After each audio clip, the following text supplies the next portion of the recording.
Good evening, folks. See several of you in the chat already. Running a little late tonight, just a tiny bit late. I've got a dead camera, so that doesn't help anything. So give me just a second to get the cameras swapped out here, and we'll get on with it. Hope everybody's doing good. Hope everybody's enjoying the content from Orlando. It'll be a good show tonight.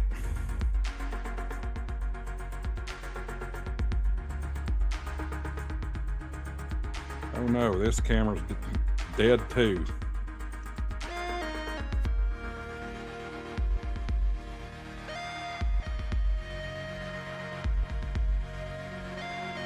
We in trouble, folks. Wonder if I've got a webcam just sitting around. Should have been better prepared, right?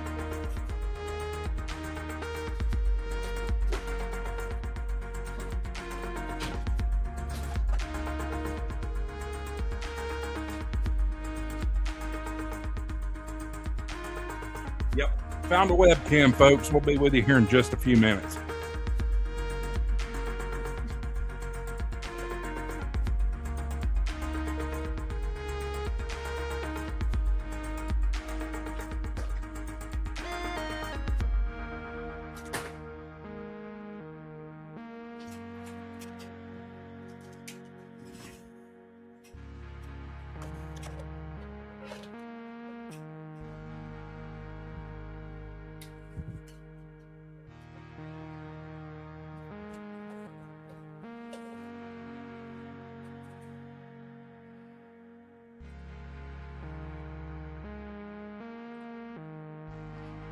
Not going to be pretty, folks, but we're going to make it work. We're going to make it work. Let's light this candle.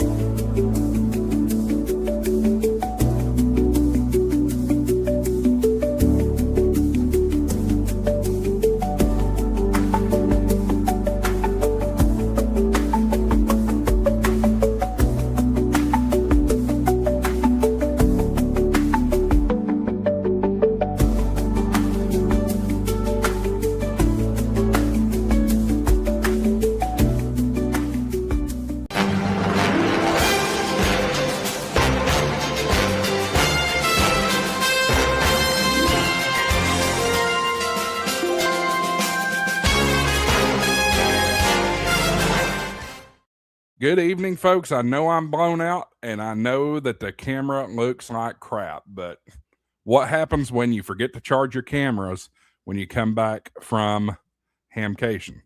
You get this. You get a crappy webcam. So sorry about that. We'll have something better here shortly. Hopefully my camera can charge up a little bit, and we can get back into business here. Good evening. Welcome to HamShack TV Live. I'm your host, Josh, AA4WX, better known as Casper the Ghost, apparently tonight. Appreciate you being here. What a great time in Orlando, Florida. It was just great. Not only just, going through and seeing all the vendors and everything in the flea market, but spending time with friends. The Ham Radio YouTube community is a very tight-knit community and a family, really. So it was fun getting to hang out with Jason, both Jasons, Ham Radio Crash Course, Mike, and Marvin, and so far and so forth. So it was good to see everybody. Hey, I do want to let you know, we're going to start this show right off the bat with a breaking news story.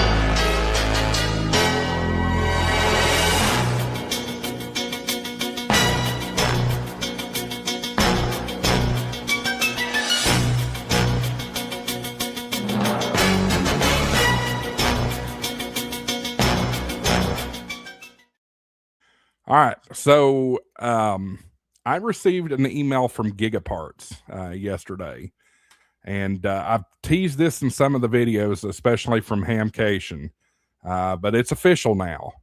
I have a special promotion for Gigaparts Plus. Now, you may not know what Gigaparts Plus is, but Gigaparts now offers even more rewards points plus additional benefits when you shop with the new Rewards Plus program. Rewards Plus members get 4% bonus points, 4% points on each purchase You also get a perpetual warranty, folks. That's a big deal.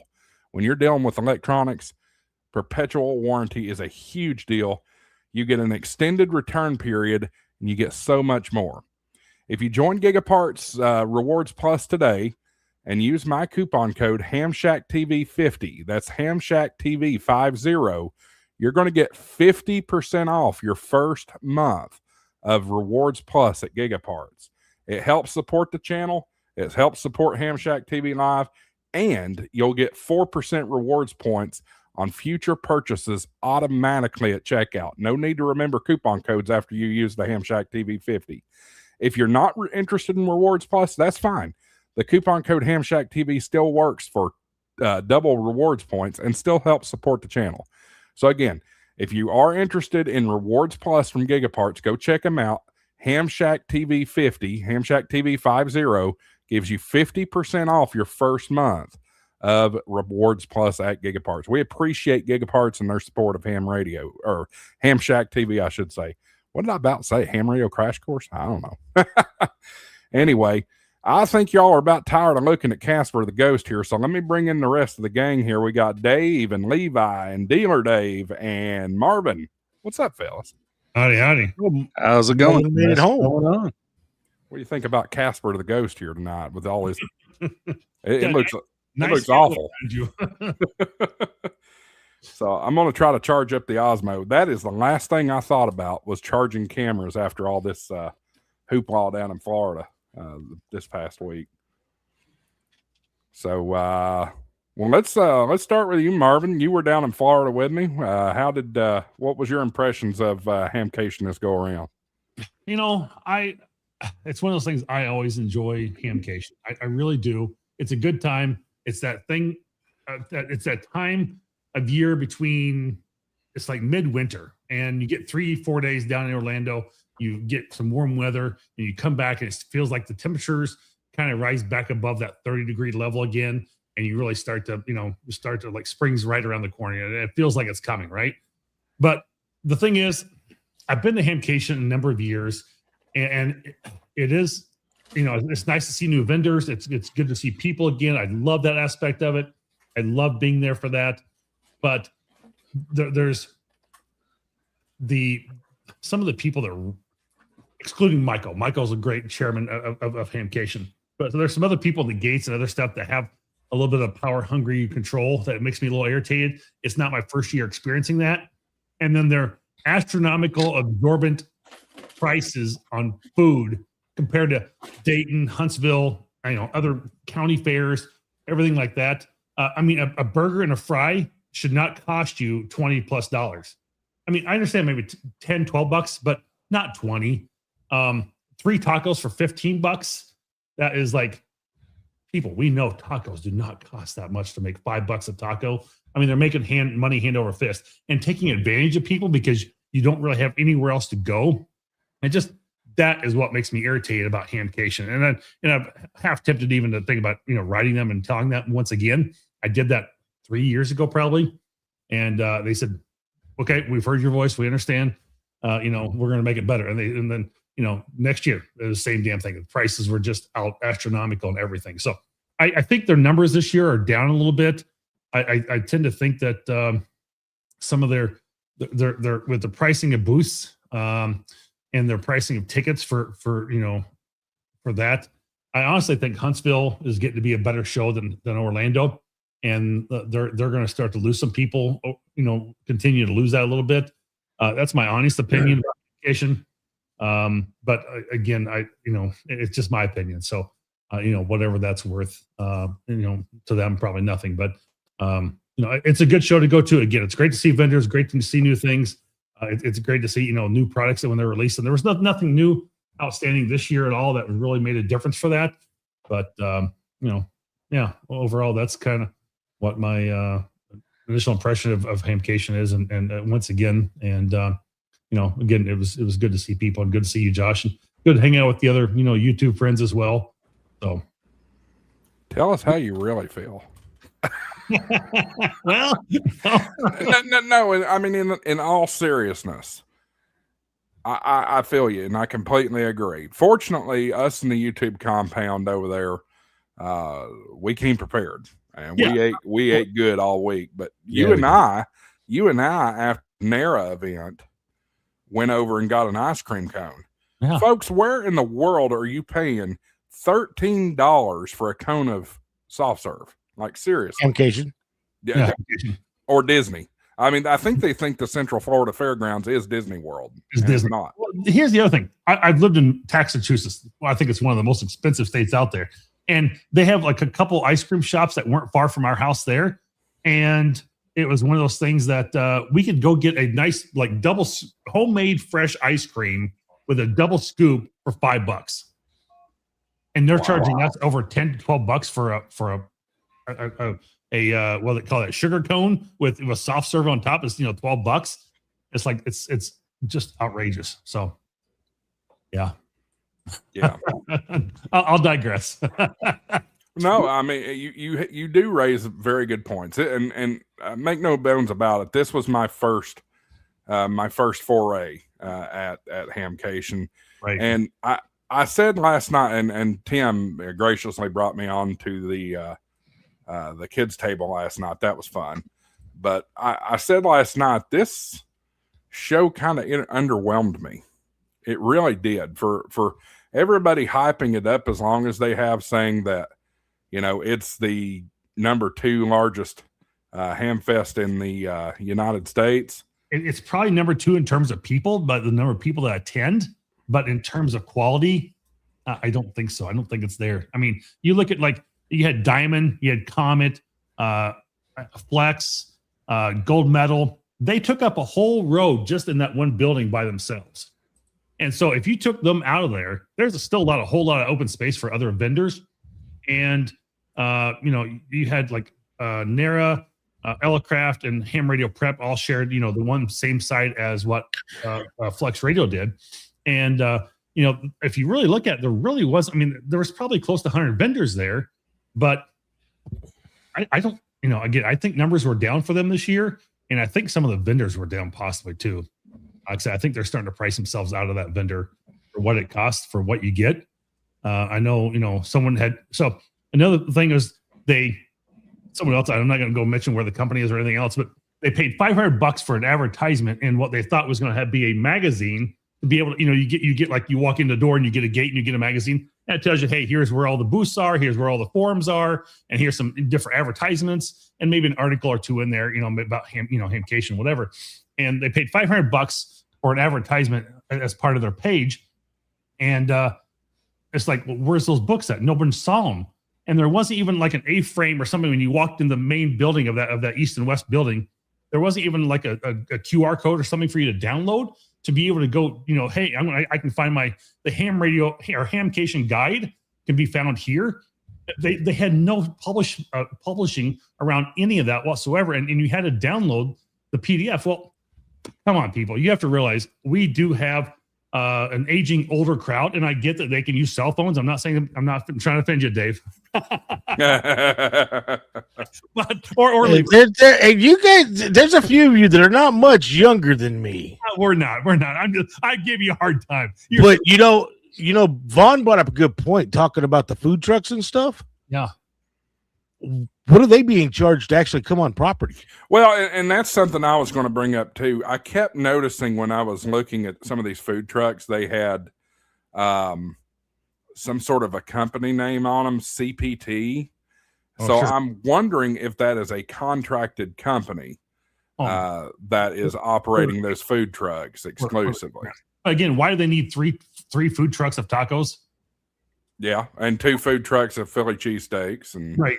So I don't know. Again, I'm not. Yeah, but CPT I just think there's a lot of room for them to improve, and some positive changes needs to come from that. So, well, I know most fairgrounds, because even out here in Missouri, you go to the fair during the fair, it's outrageous what they're charging. But I also know they charge them a fortune to come on the property. Sure. Right. It's either a fortune or a percentage. Well, I'm gonna Josh, if you don't mind me sharing, is like it was $80 a night. You told me for you to camp there. Sure. And you had basically no I mean, you had maybe electric and water, but you had the water was pretty poor to share. You didn't have you didn't get your own electric hookup and your own septic hookup. You had to kind of share it with amongst some others. And Well, we had our own electric hookups. We did not have our own water hookups. a water hookup. But Yeah. Well, I mean, there was a single spigot that everybody shared. But and I spoke to some other people since then. And it's like, yeah, typical campgrounds, when you get your own stuff like that, it's like $50-$60 a night, and they're charging you $80 a night. So I'm assuming they're getting charged a certain spot for RVs or something to come in to the campground. But it's kind of like the you go to your auto parts store, or not auto parts store, but you go to your dealer and you go buy a part from them. They buy it for $3, but they charge you $4 for it, right? They're going to make an upcharge. Or if you have somebody come do a parts or plumbing, maybe 50 cents for this tube of pipe pipe you need for your house. But now they're going to charge you more. They're going to charge you a 10% on top of that for those parts. They're going to make money on the parts as well. And I think Hamcation's probably doing the same thing. They're getting charged a certain number spots for $50 for camping, and then they're upcharging and making more money on top of that. And I get it, but I don't think that they should be profiting that much on it. I mean, I can't. I don't know. Maybe I'm barking down the wrong tree there. I don't know. So, Dave, you camped there too, and everything. I did. Yeah. So, I mean, you're kind of getting into the camping world. Maybe you've done it before. I don't know. But what do you typically see for camping prices? On the way in and out, everywhere I stopped was $60 to $70, but I stayed at higher end RV resorts. Exactly. That's my whole point. But being on, I mean, you pay for what you get. Like when I stayed at the casino grounds on the way back, it was only $33 a night, and it was a beautiful RV resort, but they also got $150 of my money in the casino. So there's a balance there. I don't know. It $80 a night for, if you go to an RV rally, you're paying a rally fee and then $50, $60, $70 a night. So it's right along the same lines as going to a large RV rally, right? I mean, $80 a night wasn't bad. So I had Wednesday through Monday, and it was $380 when I paid. So it wasn't bad. I mean, if I went to the RV Radio Network rally, and there was $60 a night for the spot, and then another like $250 for the rally fee. So that was more expensive.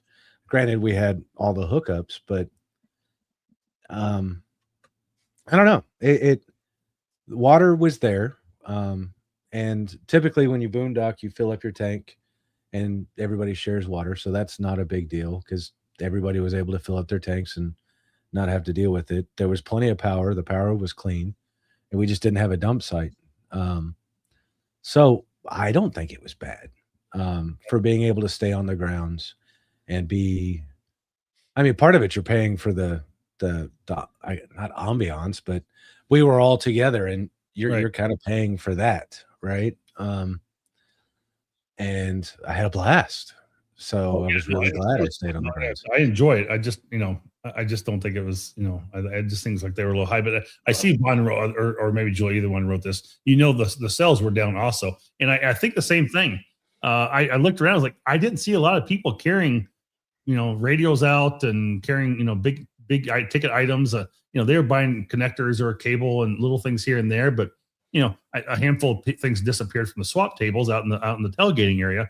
But I don't really feel like there was a lot of sales. Now, like Alpha Antenna, he sold out by Saturday at noon. I mean, he was gone.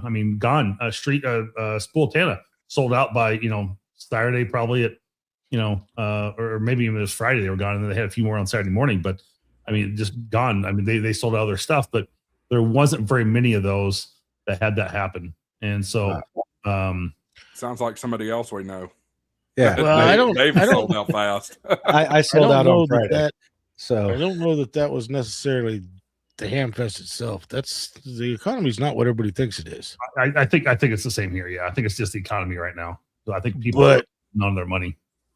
The other thing I'll say about I wasn't down there, so I didn't see the prices. I've heard what Josh was paying, what you were paying. But also, when you're on a city fairgrounds like that, it's always going to cost more. Yeah. Well, It will. No, it will. I got proof right here. Springfield, Missouri. We don't have the kind of tourists that Orlando would have, and you're paying $12 to $15 for a burger at the fair. Well, the only thing that I would argue that I said this the whole weekend is Dayton food doesn't cost what it does in Orlando. Not even close. Not close. It's about a third of what Orlando's charging, or the food vendors in Orlando are charging. It's not a third cheaper, yeah, for sure. Yeah. So you're saying that you would have got the 3 tacos for $5 at not for 5, but I would maybe 7. Maybe 8 to 11. Right here in Springfield, Missouri, because the fairgrounds here where the More Expo is happening, and they don't even open all the vendors there. But during the fair, those 3 tacos would have cost you $15. And that's in Springfield, Missouri. Right. That's pretty rural. I know. I mean, fair is one thing, right? But we're talking about a ham fest here.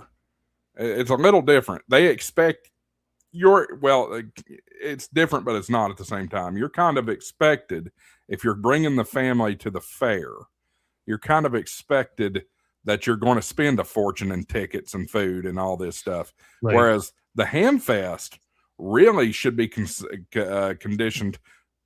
Let's talk about Dealer Dave down there. It should be conditioned to be similar to a casino-like environment where the amenities are not pricey, whereas you'll spend more money with the vendors.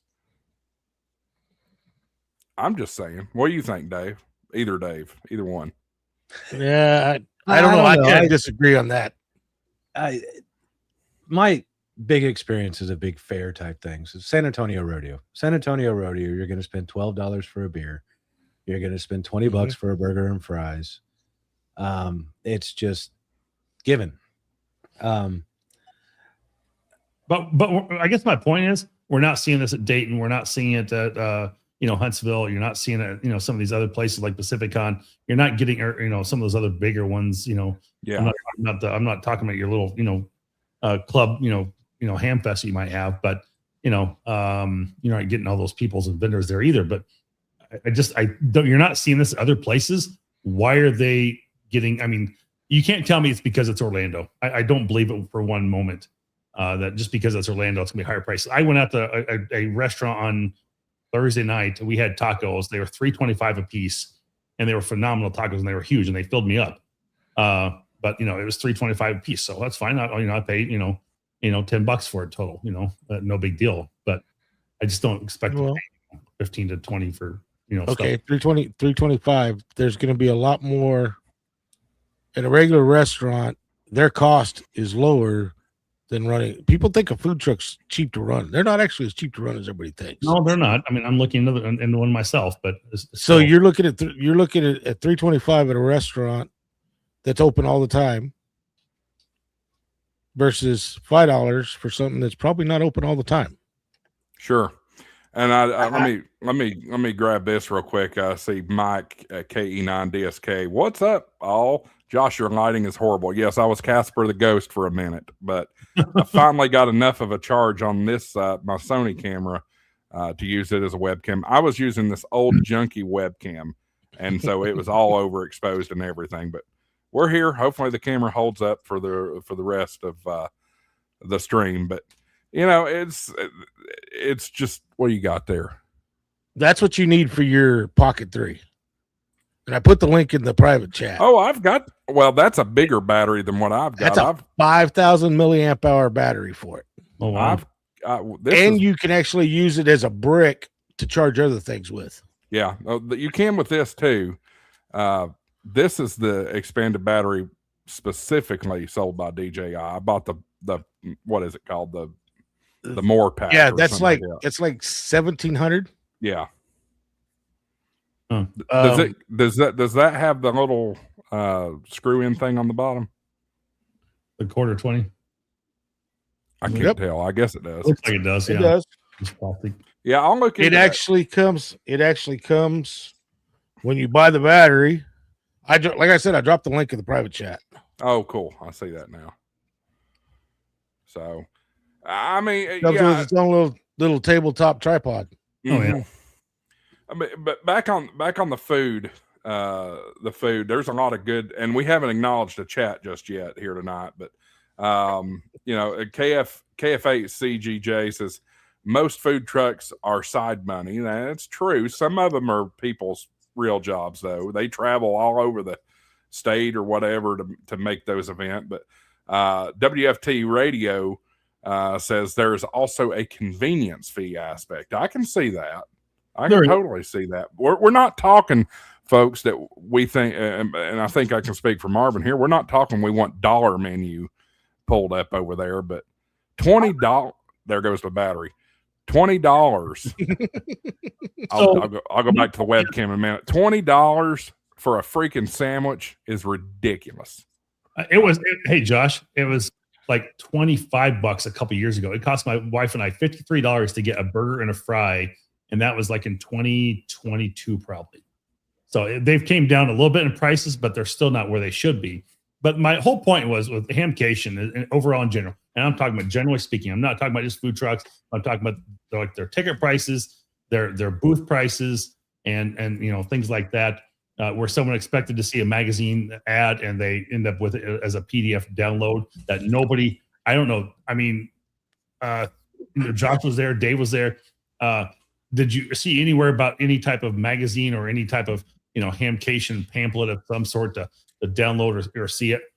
I saw no printed materials whatsoever. None. So I didn't either, but that person was a little torqued about it, that they had no printed materials, and they expected when they paid a $500 advertisement for their business that it would be showing in that I could understand, but I mean the cost of food, it's like Eric said, Inland JUR, Nearfest, which doesn't have all the commercial vendors and all that stuff, doesn't have near the same amount of people coming through. For a steak bomb, it cost him $20. Not sure what a steak bomb is, but I think it's kind of what me and Josh were hinting to a minute ago. It's like, we understand you go into those type of venues, you expect to pay that, but Nearfest is a ham fest. Well, it is, but I mean, I've been there, but I just don't expect to pay those type of prices and it's the only one I've ever done that I pay those type of prices at for a ham fest. So I'll be honest, I think you're going to start seeing prices go up everywhere.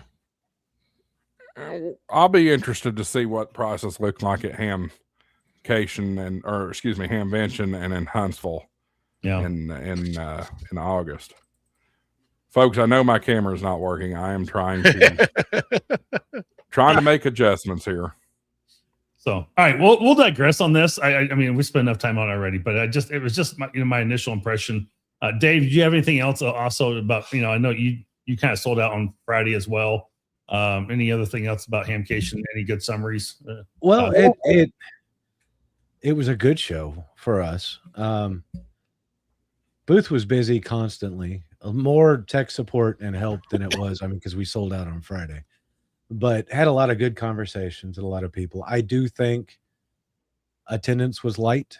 Friday we were busier Friday than we were Saturday. Saturday about 11 o'clock, it just kind of died.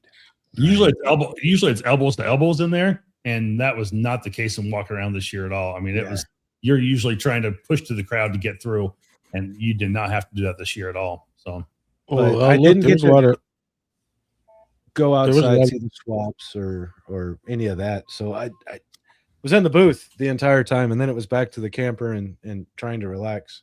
Right. But it seemed small. Was that your first Hamcation too? No, I was at Hamcation last year. It seemed bigger last year. Seemed like there was more, but it did. It's still, Orlando's not a big, when you talk about interior floor space, it's not big. It's the swaps outside and the tailgates that's the big part. It is. And I didn't get to see any of that. Or last year I wasn't stuck in a booth, so I got to see everything. But I mean, it was a good show. It wasn't Dayton, No. and really, I think interior wise, it was, if you look at it, it was probably the size of Huntsville on the inside. I think you could fit Huntsville inside. What you could fit Hamcation inside Huntsville. I think. Yeah. I really do. I did notice that there was some strangeness. We ended up with 2 booths instead of 1. We paid for 1, and they gave us the booth next to us. So that I guess whoever was next to us bailed at the last minute. So we ended up opening it up to all the ham tubers and like, hey, here's a spot to chill out, rest, charger stuff. I put up chargers where you guys could charge. They could charge all their equipment and everything else. Then it worked out all right, but because I only have enough space, enough stuff to fill up 1 booth. Right. So 2 would have made my booth look odd. But there was a lot of that too. I mean, we had like chat radio was completely around us. Right. And from what I remember with looking at the map, they were supposed to be across from us, but they ended up next to us as well, which I guess somebody else bailed. So there may have been, the inside may have felt lighter because a lot of people bailed at the last minute. Yep. Well, I wonder why. You didn't have the wireman there. Messi and Ploney wasn't there. They said Begali Keys wasn't there. Nope. So I mean, you had Neither quite one a of the few 2 big commercial vendors. Yeah. Neither one of the 2 big key manufacturers were there. Bengali and the other one. I don't remember what the other one was, but neither one of them were there. But we had Kenwood 5 mesh. Yeah. Yeah. I think Had a lot of I think I know why Kenwood pulled out because I think they want to debut that radio at Dayton. Yeah. Yeah, that's probably a good thought on that. I was looking at somebody in chat a minute ago. Even EOD Kaboom said, yeah, it seemed like everything was down at tenants, vendors, and any new products. I I logged in late tonight, guys. I'm usually co-hosting here, and I can usually like pull these things up and do things because Josh is out, but I have not logged in, so I don't have the ability to just pull it up and pop that in at the moment. So I'm here. I'm still screwing with the. I know you are. That's why I'm camera. carrying. I'm carrying the show for you in the meantime. That's fine. So my Osmo right now is stuck on preparing webcam. Oh, mine. I don't understand that. But yeah. Overall, I it is a great show. It is worth going to. I have a few, lack of better words here, bitches about it, but yeah, with the camping stuff, it was still cheaper than getting a hotel. I can guarantee that. Oh, right, for sure. Staying out of the grounds. But yeah, you're kind of paying for the. I didn't mind paying the rates. I knew ahead of time that there wouldn't be sewer. Their dump station is really lacking. I couldn't use it. I had to go down the road to be able to dump my trailer because it was too big. But water was consistent when we needed it. Electric was solid. I have a power watchdog and it never got upset. So, I mean, overall, for what it was all right out in the campgrounds. I enjoyed the hell out of it. I just have to say that with everybody coming back, we ate good because we planned ahead. It was good times every night, good people hanging out every night. So I had a blast. I enjoyed the camping aspect of it way more than I enjoyed the show itself. I didn't buy any radios. Huh? I think all the YouTubers would agree on that. That's always a good time over there. That was fun.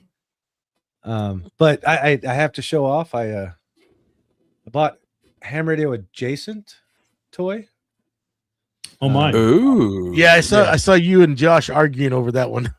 Yep. Let me pull that up bigger there, Dave. There we go. So I don't have it completely working, but it is working now. When I bought it, it wasn't working. But yeah, it's the U console with the Hacker Gadgets add-on. So it'll eventually have, well, it's got a built-in RTL SDR, which I got to load the firmware for. So this is the RTL SDR. This is LoRa, so I can do Meshtastic or even the 400 megahertz band. GPS, and then these are all Wi-Fi and Bluetooth antennas. So, but yeah, I got it working today. So now I just got to get some drivers loaded in it. And then there was one key manufacturer there, but he did not have a booth. And I got me Oh, yes. Yes. Paddle. So I need to take a trip to St. Louis and go check his setup out. yeah. So Aaron was actually hanging out with us, and he brought some keys. So I got the nameless key. I'm Then gonna leave it. matches. Oh, yeah. I'm gonna and leave it I- optional for you, Dave. But if you want to show off that shirt's pretty funny. I can go get it. It's pretty funny. I'll go grab it. When somebody else wants to talk for a minute, it'll be a little wrinkled, but I don't think you've seen it yet, Marvin. It's pretty funny. I don't think so. No. A couple things. One is that there was I don't know if you guys watched a little bit of the Ham Radio 2.0 stream. They had see if I can find it. I got it right here in front of me. I should have pulled it up a second ago. Oh my gosh, there it is. And I'll pull this up in front of my camera. This is one of the funniest things we had coming out of. Yeah, buddy. That's the biggest reason I'm disappointed I was not at Dayton this year. We have these in stickers and buttons both. I did not get a button from Jason. I'll have to get one from him later, but that was pretty good. And that's actually a true working website, which is pretty funny.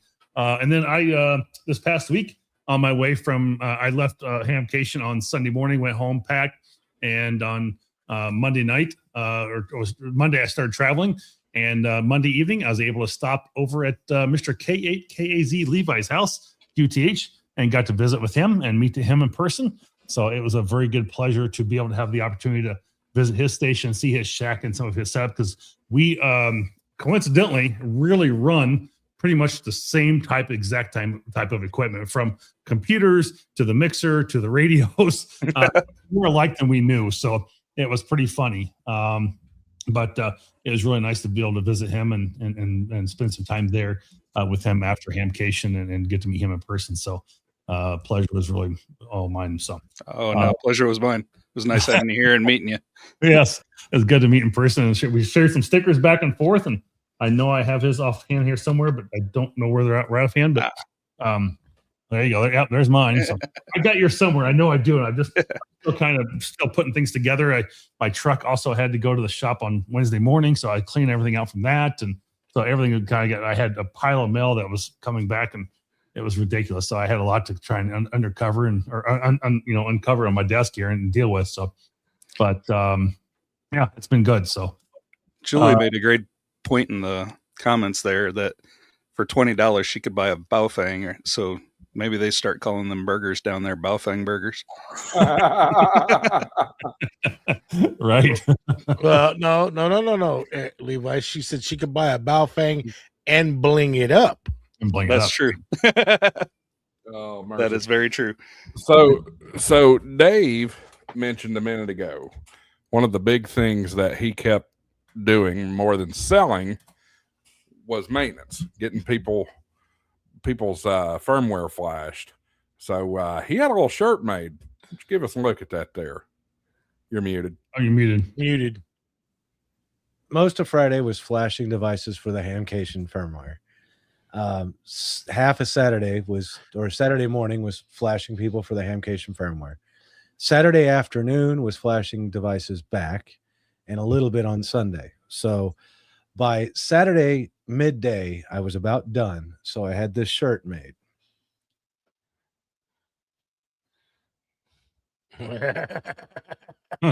You said you were going to get one made, Dave. That's funny. It's hilarious. Well, hey, Dave, you said Friday, Saturday. You left the stream Thursday night because guys wanted you to flash devices. Yes. Yeah. Yeah. Yeah, I just realized that you never made it back after you cut out. I didn't. Hey, but Ginger was a true delight. That was awesome to have Ginger on the stream and get to meet her. And she's sounds like she's going to get her license.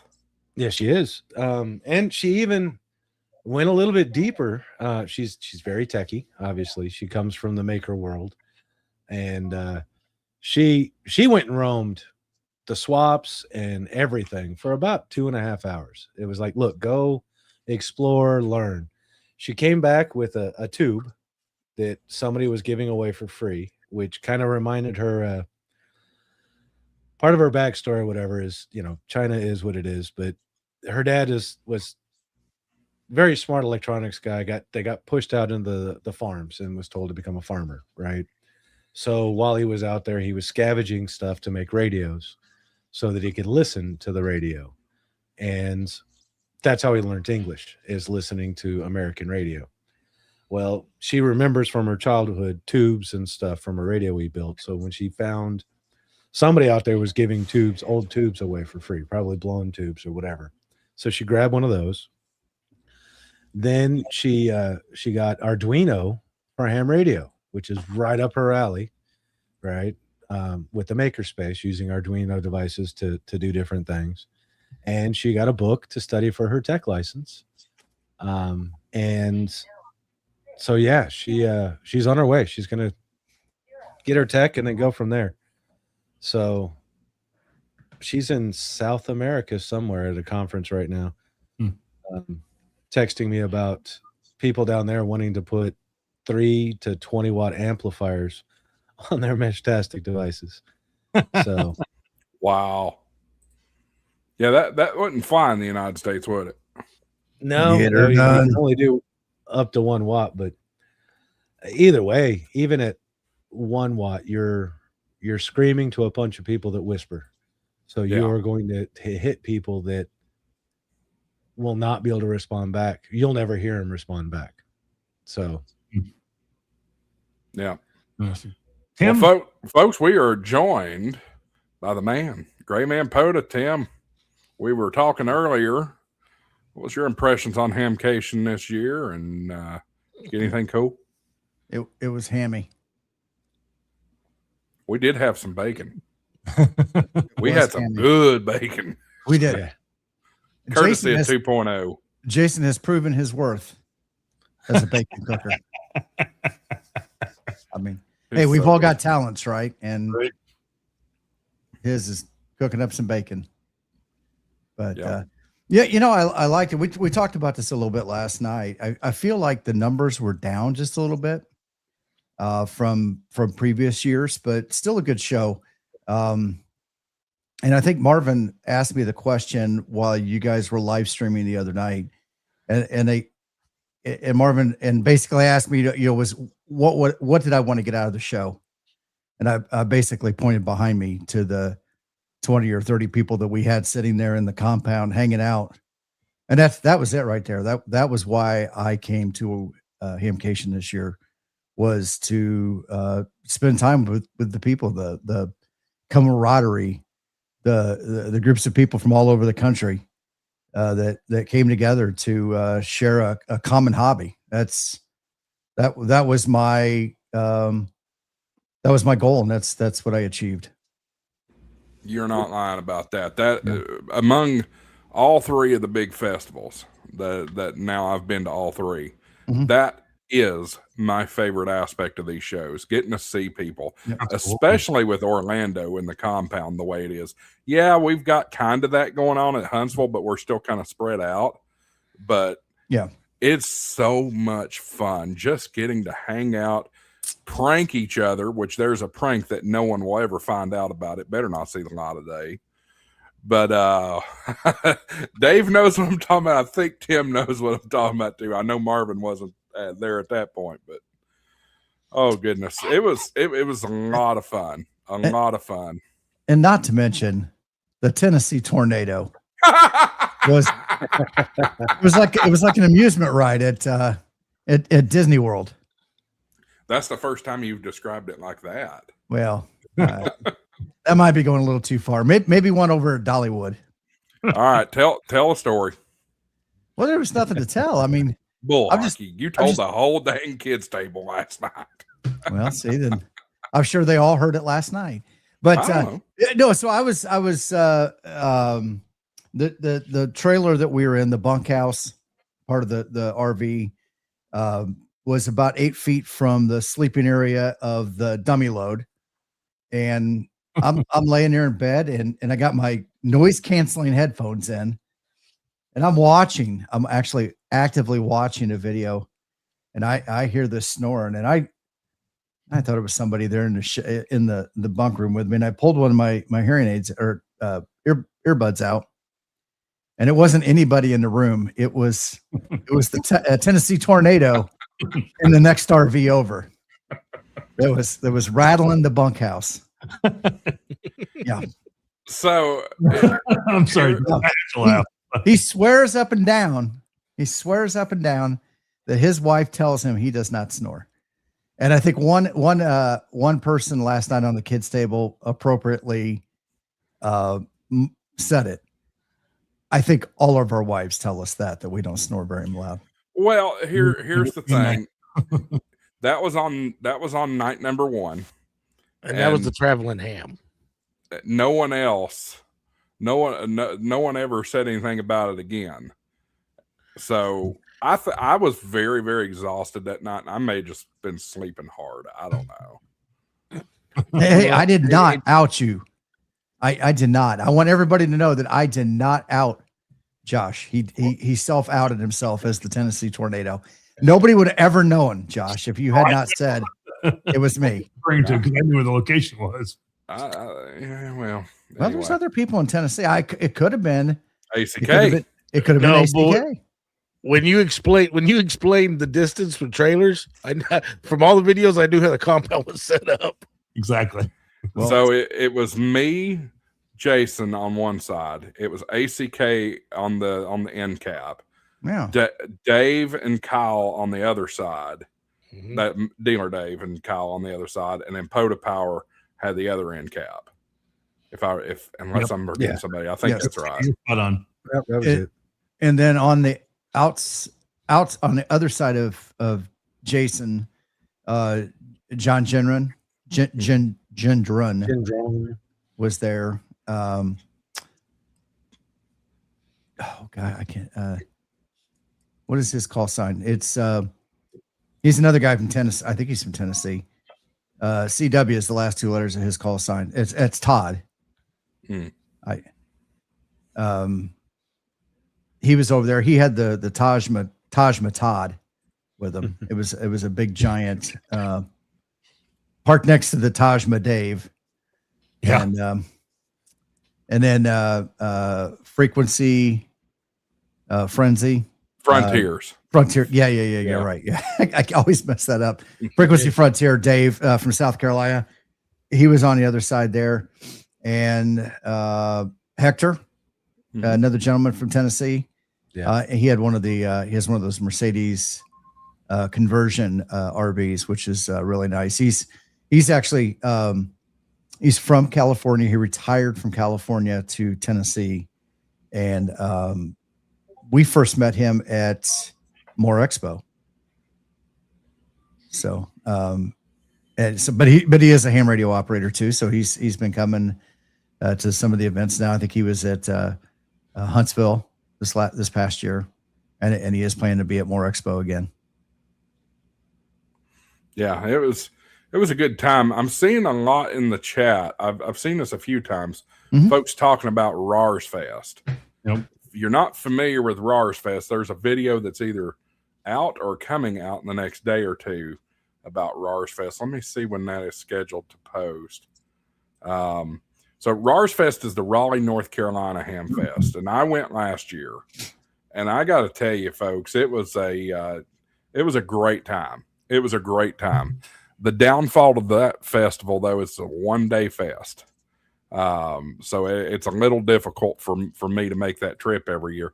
So the video on Rars Fest will come out tomorrow. That's my little interview with Nancy, and it'll also have some B-roll from last year's Ham Fest. But honestly, the footprint of Rars Fest is close to the footprint of Huntsville. Little lower on the vendor side, but about the same or a little better on the flea market side. So if you were in the Raleigh, North Carolina area or driving distance for Raleigh, definitely check that one out. It's worth your time. It's about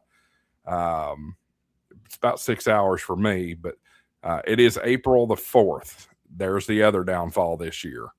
It's Easter weekend. Easter weekend. So I hope the best for Nancy. I hope they have a great show this year, but that's another part of the reason I won't make this one. But it is a absolute great show. So go check that one out.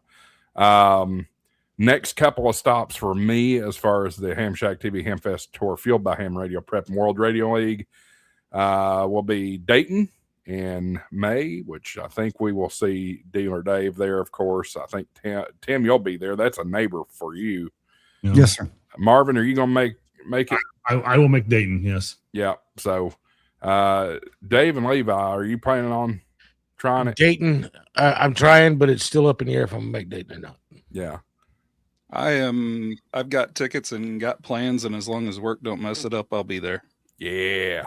All Good right. job. Getting closer and closer. And Andy sends his regards, by the way, y'all. Andy has some family coming in town tonight, so we gave him the night off. But Andy will be there. So That was without pay, correct? yes, without Okay. pay. That's good. Without pay. That's good. We So don't run. your We next don't run a stop, budget. Josh? We don't run a big budget around here. What's up, Dave? Your next stop should be Springfield, Missouri in April. That's what I told him. I told him that last night.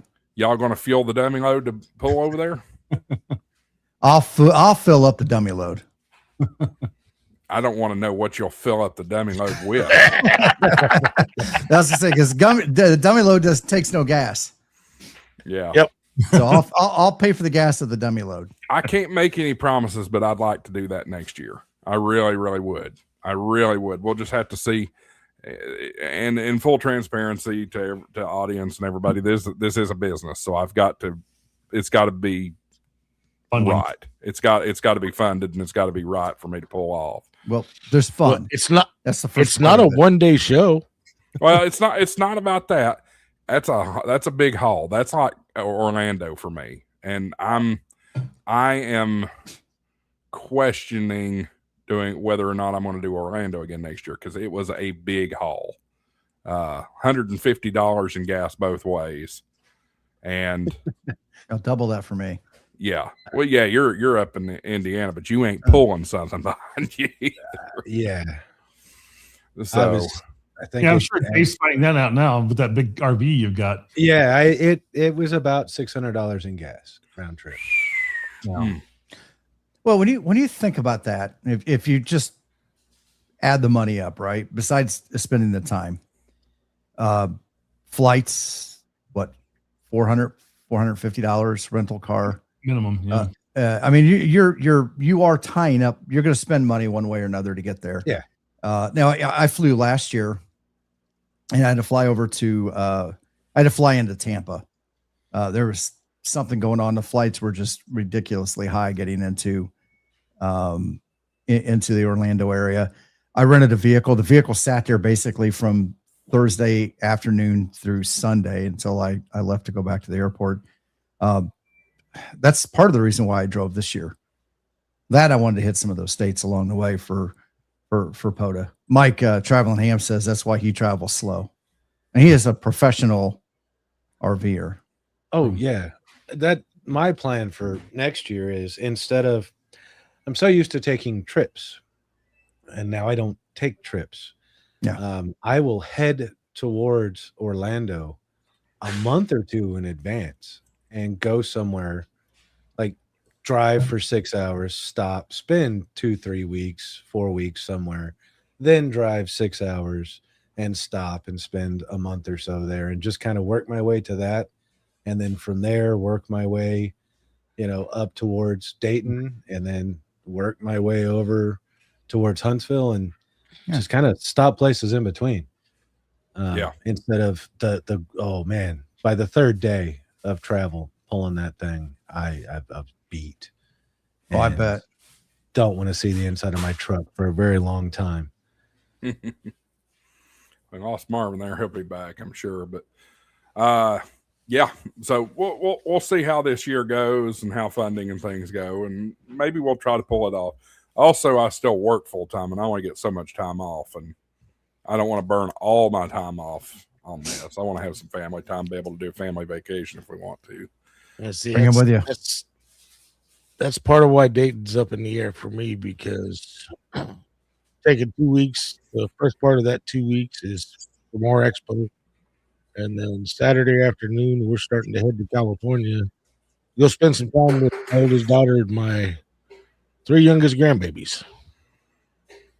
Tim, you said bring them with me. I think Whitney would even come over here and get on the live stream and say she'd rather have every single tooth yanked out of her head than to go to a ham fest with me. Well, so when I first started coming in, I think the wives at Huntsville, when they come along, they'll make plans to go do stuff in town. They don't hang out with the guys. They'll come back and hang out at the campsite, but they kind of go off and do their own thing. And Huntsville's a fun area. There's a lot to do there outside of just the Ham Fest. Yeah, there is. You got the Space and Rocket Museum. You've got all kinds of restaurants and shops and just stuff to do down there. It's a great little town. There's a lot of I don't want to say girly things, but girly things, shopping and antiquing and things like that in an area that's different than where you live. Yeah. Yep. Yeah, sure. You can find different things. So, folks, I do want to remind you, channel donations are available. You can see that little dollar sign down in the corner. If you feel like supporting the channel and maybe making my decision to go to Springfield a little easier, super chats are helpful in that. So please give generously if you feel like a donation to super chat. So far, this week's record is blank. So anybody gets it, it's up for grabs, and we'll go from there. One more quick thing about Hamcation before we move on. Yeah. This guy had it. Oh my gosh, not. Oh, who is that guy? Cup your hand behind it like that. There you go. Those are awesome. Let me blow that up. And big in that thing. Yeah. And big in it. Yes, that was a Frank term last night. Yeah, that was really cool. That was a good sticker. I like that one this year from him. And then what's the other one that I just came across? I was looking at. I had a bunch of them today. Like, I got to get these posted. But the other thing is like kind of cool. My video's coming on this tomorrow, I think it is. But there's a thing called SWR Magazine there, and it wasn't a fancy sticker, but go check them out. They are really cool. And if not, check out my video coming out tomorrow on them. That was pretty cool. And then I was looking for the other one from. I just had it here today. What do I do with it? Come on. Of course, they had the Pota Power sticker there. But I was actually looking for the Hamcation sticker itself. That was pretty cool because they had it for the. Oh my gosh, I really don't know what I did with it. It was sitting right in the pile. Oh, there it is. There it is. There's the Hamcation sticker for this year. For the love of amateur radio. And it was kind of over Valentine's Day weekend. So that was a really cool sticker that they had this year as well. I thought that was pretty cool. So that was fun. I didn't even realize that was a heart in the background. What did you think it was, Dave? Yeah. So I'm going to be very selective about what stickers I put on the dummy load. That one made the cut. I put it. It's on the back of the dummy load. The only other sticker that's on there, other than the sticker that says the dummy load on it, I decided to put Pota Power sticker right next to the dummy load because they're the ones that ended up naming the stupid thing. Absolutely. You obviously didn't look very well. Speaking of shenanigans. What did you all do to the dang? I'm not saying. Marvin's acting like he already knows. I'm not going to tell. Oh, but I know where he's going with this, so I get it. But I'm very selective about the stickers that go on my truck too. And I will tell you this: the K8MRD is wrong.com made it on my truck. So, did you check your antennas? Oh, we spent a long time dealing with antennas on your truck. Me and dealer Dave and Jason and what was the other guy's name? The one in the Mercedes. Yeah. Oh, Hector. Was it Hector? Yeah, Hector. Yeah. Yeah, I bought this little telescopic outbacker, and I don't think it's going to work for me. But anyway, what antenna are you talking about? My antenna, my VHF UHF on the front of the truck? No, I don't know. I know it's not on my Starlink because that was put away. You're gonna have to just go check it out, I guess. Oh Lord, I may do that live. Hey, Marvin, take it over. Start with the QSO parties. I'm gonna go look. We're gonna get a live reaction. We're gonna get a live reaction. Josh is going to be out there in his britches with his iPhone in one hand and a flashlight in the other hand, walking around. So while Josh is doing that, we're going to get into a nice topic a little bit. It's talking about state QSO parties. And I'm just going to take a quick poll of the panel here real quick. How many of you guys participate in state QSO parties? I have. Not sure how much I'm going to in the future, but I have. Yes. Texas QSO party. I'm going to start with Levi first because he's probably the newest of hams in this panel. Did you participate some in this year already or a little bit last year too? I have pretty much since I got my general and jumped on High Freak. Mainly they're easy QSOs and it's easy to start filling in the states, trying to get the 50 states, and which I'm down to just one. I just need to confirm Hawaii. Nice. Yeah, that's one of the tougher ones. I get my WAS award. I got to get it in a plaque in a frame, but I did get my WAS award this last week. So that was pretty cool to get that. It worked all state. Awesome. Yeah. So I'm going to read this off the State QSO Party website. And it says, if you're new to QP contesting, get involved with the fund. To qualify for State QSO Party Challenge, you must make at least 2 QSOs in any 2 SQP approved QP contests, which is QSO parties. We'd like to encourage at least a one-time ops to become qualified to get SQP Challenge and get involved with other awards programs. So there's 47 approved contests out there. It's like, well, we got 50 states. Well, not all 50 states participate, but then you get like the Atlantic, you get the 7th Call Area QSO Party. There's an Atlantic Canada QSO Party, British Columbia QSO Party, a Canadian Prairies QSO Party, and then what are the other odd one in there? I saw one more in that list. I don't see it right offhand, but a lot of your states do them. There's a New England QSO Party because that's all kind of a big conglomerate as well that they have now. Like Vermont, and New Zealand one, but New England will do one as a whole as well. And then what's really cool is if you get like the Washington State Salmon Run, I think they actually give away some prizes for that one. The Minnesota QSO Party will actually give away some actual physical prizes as well. I want to say they give away some like wild rice and some other stuff. You have to go look at each specific QSO party for each state to be able to do that. I don't think Idaho gives away potatoes, but they might have something too. I don't know. But this is like Levi said, it's a really great way to get your different contacts for all the different states. And there's a lot of the states will have their own individual rules for each one. So whether you're going to do like, I literally print off, I have it right here in front of me. I do have, but I can't quite reach it. I literally go to the State QSO Party website and I print off the whole schedule for each year. And I just kind of highlight in black each week as it goes by. And for the ones I may miss or I can't get to. But there is, a lot of times, a lot of the states will sometimes have an in-state QSO party. So you're trying to get all the counties you can involved within that state itself. And then you have the outside people. So let's say here I'm in Wisconsin. So I'm going to try and work as many in-county Wisconsin counties as I can. But then there's people on all the other states around or that for people that want to participate and try and participate. There's an external group as well. So it can be internal, external. And so you have 2 different people kind of doing 2 different things. And the,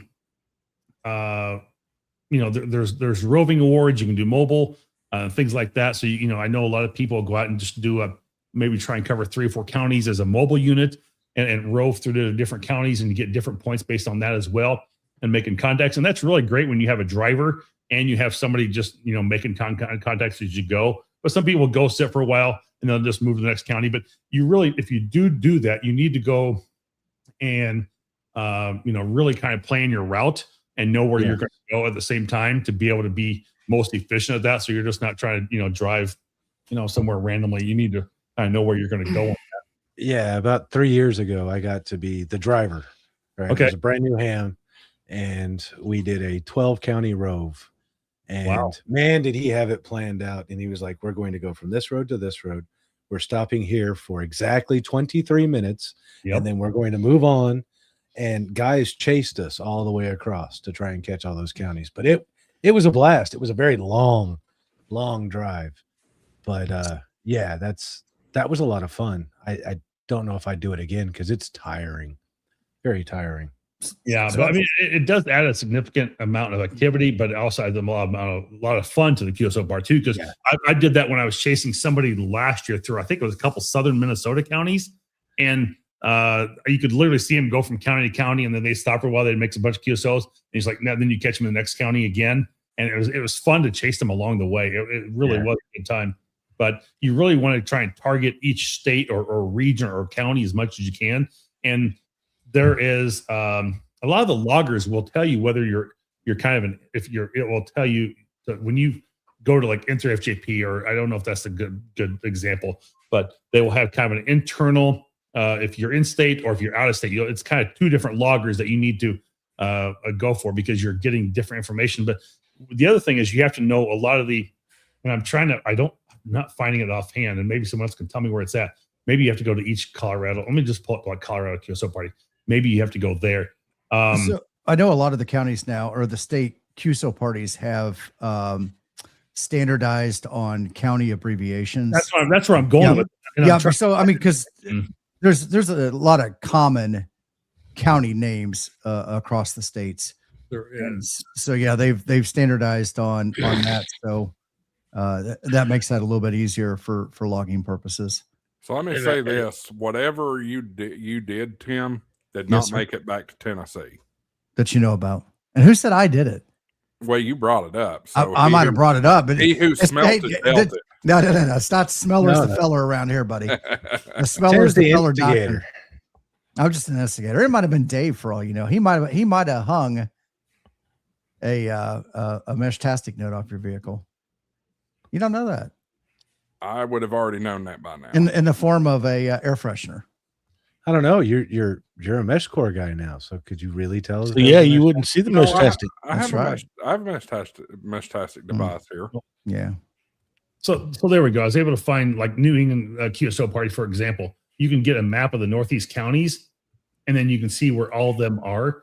And then you, if you scroll, like here's the county abbreviations over here, and you'll tell you for each one what they are. So they'll have their own abbreviation for each one. So you just need to know what they are. And again, it's going to be Maine, and then PEN is what you're looking for Pinot's County, you know. So those are one of those kind of examples. So it's usually just a 3-digit letter, but you need to know what each of those are. If you're like in Rutherford County, I think it was RUT. I think it was like Rutherford County for Tennessee. So, but you need to go figure out what each of those are for your QSO party that you're doing. Oh my gosh. And, that's a Texas-sized county up there at the tip of Maine. Holy cow. I think it's huge. There ain't nobody lives there, though. That's what I'm saying. It's a Texas-sized county. But that's so you go to this website, the State QSO Party.com, and that will give you a lot of the information. And then you can go start looking at the 47 approved contests and all the different ones through here and what was coming up. And if I can give myself one second. Or Marvin, if you're a World Radio League user, you can go to the contest page and find the State QSO Parties. True. Right. There is that too. And the so there's I just print off each year. I just print off this list. Again, it's not, there we go.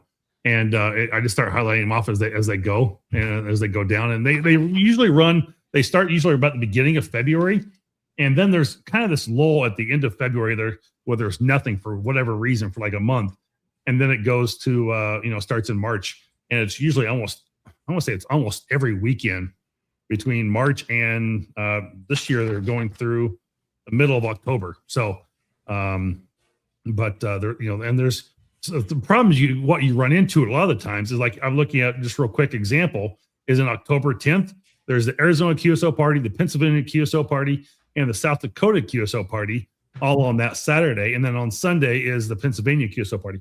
And the nice thing about these, though, they're not real heavy hitting contests.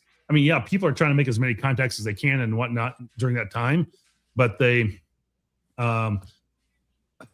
It's a little bit more slower pace. You don't, you can do it at your own pace. You don't have to rush a whole lot, but you can, get through some of those, and you can, choose what you're, kind of choose which one you want to participate in. And you might be able to get, try and get all of them, but they only work a few hours. So I want to say like the Minnesota QSO party was only like, I want to say it was like from 4 to 8 p.m. or something recently. Maybe I'll go pull it up and look at that. What it was. It was a very short, brief. It was only like 4 hours long. So it went from. It wasn't that one. It wasn't Minnesota's. That was somebody else's. Because that went from 8 a.m. to 6 p.m. I think every state kind of varies. So you do want to make sure you check that and check their rules. Exactly. In Missouri, we do 2 days. Yeah. But it's 14 UTC on Saturday to 0400 UTC. And then Sunday, you can come back at 1400 UTC to 2000 UTC. Yeah. So, and your kind of points are based on that. And then a lot of your scores are uploaded to 3830scores.com is where you upload a lot of them to. Sometimes they may be just within, if you're in like, I don't know, for example, I'll just pull a state out like Vermont, you might just upload it right to their website directly. And then they will, I think Missouri, you upload right to their own, to their own site. I know I did that last year.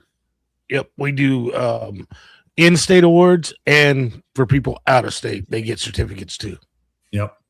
So you can find a lot of information out. Again, you're going to have to go look at each state individually for what you want to participate in. But these are a lot of fun, a great way to work a lot of states. If you're a county chaser or a grid chaser, it's a good way to do that as a way to help get some of those other grids that you're looking for. That if you're using something like Grid Tracker, you can see what grids you have, which ones you don't. And you can start to figure out what counties those are. You got to do a little research, a little homework around some of this, but it's a great way to go figure those things out as well. So, and like I said, you can win some awards on them. I haven't participated enough to be able to get to that privilege yet, but I'm kind of hoping this year I will. That's one of my goals. I'm going to participate in a lot more QSO parties. I'm hoping on the weekends. Usually it's really hard on a Saturday afternoon when it's really nice and sunny out and you want to be outside. You don't want to be working. I wish they'd do them more during the winter because you don't want to be, out in the sunny, summer doing them. But well, that's like with ours this year, the weekend before more. So there's a good possibility that I'm going to be busy getting stuff prepped for more and then getting stuff prepped to head to California. So that is the weekend before more, because I was talking with Aaron, and you guys, somebody was mentioning Rover. He told me they're planning on doing 19 counties. Yep. Cover 19 counties this year as a Rover for the Missouri QSO party. Wow. Yeah. Well, and our counties are a little closer together than Texas. Well, yeah, so are ours. So that's April 12th for everybody coming up. They'll be doing April 12th. So maybe put that on your calendars. So I'm looking at the Indiana QSO party map, and we have 92 counties here in Indiana. So they've already started populating. There's at least some operators that are going to say, "Hey, I am operating in this county specifically to hold it." There's some as fixed stations. Some are doing it portable. And I think it depends. So now something that Indiana does, it's a little different. They pick counties, rare counties, and that's based on, I think, the last year's QSO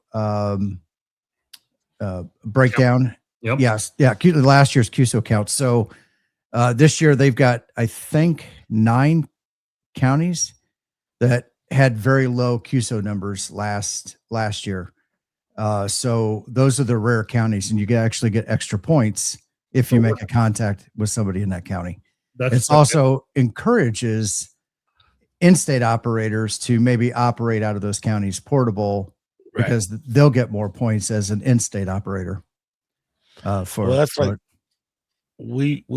run 2 special event stations for the first QSO during the QSO party. With that special event station, you get 100 bonus points for it. But we also have a spotter page for the Missouri QSO party, because Missouri QSO allows self-spotting. As they should. In this day and age, you should. So that's kind of like, as between what Dave and Tim were talking about, is like, you can operate on, like, if I'm going to take Indiana, for example. I pulled that up and looked at it. You got Indiana high power, you got low power, QRP power, portable, rover, mobile, multi, Indiana club, a rare county fixed, a rare county portable. And you can win. Some of these places actually give you plaques for these as well. And those are like the first, top 10 I gave you there. And so, there's a few more out of Indiana as well. But it's just, so let me ask the question: who's lost so far in the chat? Did we just lose the whole stream? We just lost the whole stream. There's still 40-something watching, but it's just, you can see how I want to say convoluted this can be. It's not. It sounds like it's really like, wait a minute, that's way too much work for me to go work some QSO party. It's like, but they are a lot of fun and they're really enjoyable. It's not really that big of a deal. Not that I mean, if you're operating in state, that's what a lot of those categories are for, right? Yes. So, pick your choice. Maybe you run QRP. It might be a good way to get a plaque and to get recognized, because not everybody wants to run QRP at a QSO party, right? So maybe your competition is very low. And Hamstick Eric was talking one time. He did did one where he operated QRP, maybe made 10 contacts or something, and got a plaque for that category because nobody else submitted more than 10 contacts. So there you go. The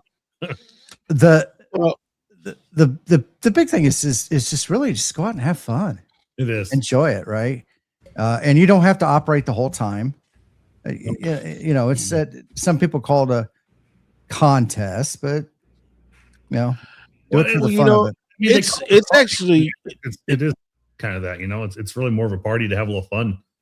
It is. It's fun, but you know what? It's actually it could, if you really enjoy doing this kind of stuff, you might enjoy contesting. Yeah. You got the admin of the Missouri QSO party in the chat. He is. Hey, what's going on, Kyle? Hey, we're getting a bunch of Orlando folks in here. Bill's in here too. I'll be darned. Dave, you got pants on, right? Good.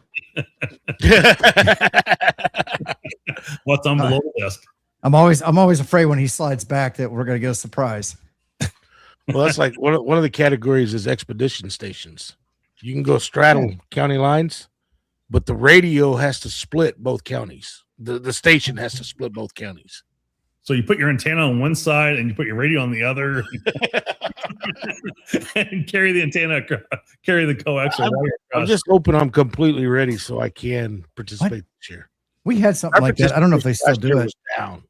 But so I've got a great trifecta of that, because I can sit over in the Morgan Monroe State Forest, literally on the county line, and straddle Morgan and Monroe and be in a POTA park. Nice. I'm sitting 500 feet from the Indiana state line. It's 500 feet south of me. I wonder if I could straddle that and count something. It'd be something. Yeah. Are you, Levi, are you on the Indiana side or the Michigan side? I am 500 feet north of Indiana. I wish I was on the Indiana side, to be honest, but Yeah. I'm right where 69 goes into Michigan. I'm 3 miles from there. He is literally, and I'm telling you, he is about 500 feet from the Indiana state line. He is not far away at all. I will say this, guys. If anybody's got any questions about the Missouri QSO party, he's not lying when he says he's the admin of the Missouri QSO party. You can get your questions answered by Kyle, no problem. That's right. I know there was a line of people while Kyle was trying to use the bathroom at Hamcation asking him questions specifically about the QSO party. Yeah. Might I add the nasty bathrooms? You talking about the ones in the shower house? Yes, the ones closest to us. Those are nasty. I just rode the scooter on into the fairgrounds and went to the better ones. Those were the better ones. The ones over by the buildings. Yeah, by the showrooms, those were better. The ones that were by us were perpetually nasty. One day I found the whole roll of toilet paper in the commode. The next day I found a whole roll of toilet paper in the sink. Oh, And then another commode in there had water shooting out of the plumbing like it was a fountain every time it flushed. I heard So, about that. And yeah, it's gross. so I know we quite often push World Radio League on this channel as well as mine own, and they've been doing a really great job over there to have all the different, as you said, it's not really a contest, but on their contest side in World Radio League page, you can go pull up all the different QSO parties and enroll there.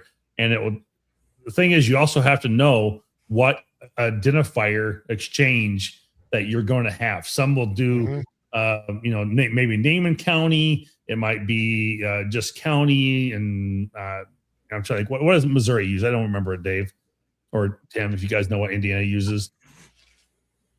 County. Missouri's counties. Yeah, Is it county. County, or is it like a name and a county or something? Like hey, it's Tim Rutherford County, or Tim. Now you got me drawing a blank, but I can tell you, Man, I don't know. unless Kyle answers it before I get it answered. I can't remember either what some of those are, and I think I want to say some states vary, on what that is, what the exchange is, but just again go look at each. Yeah, Missouri. That's what I thought.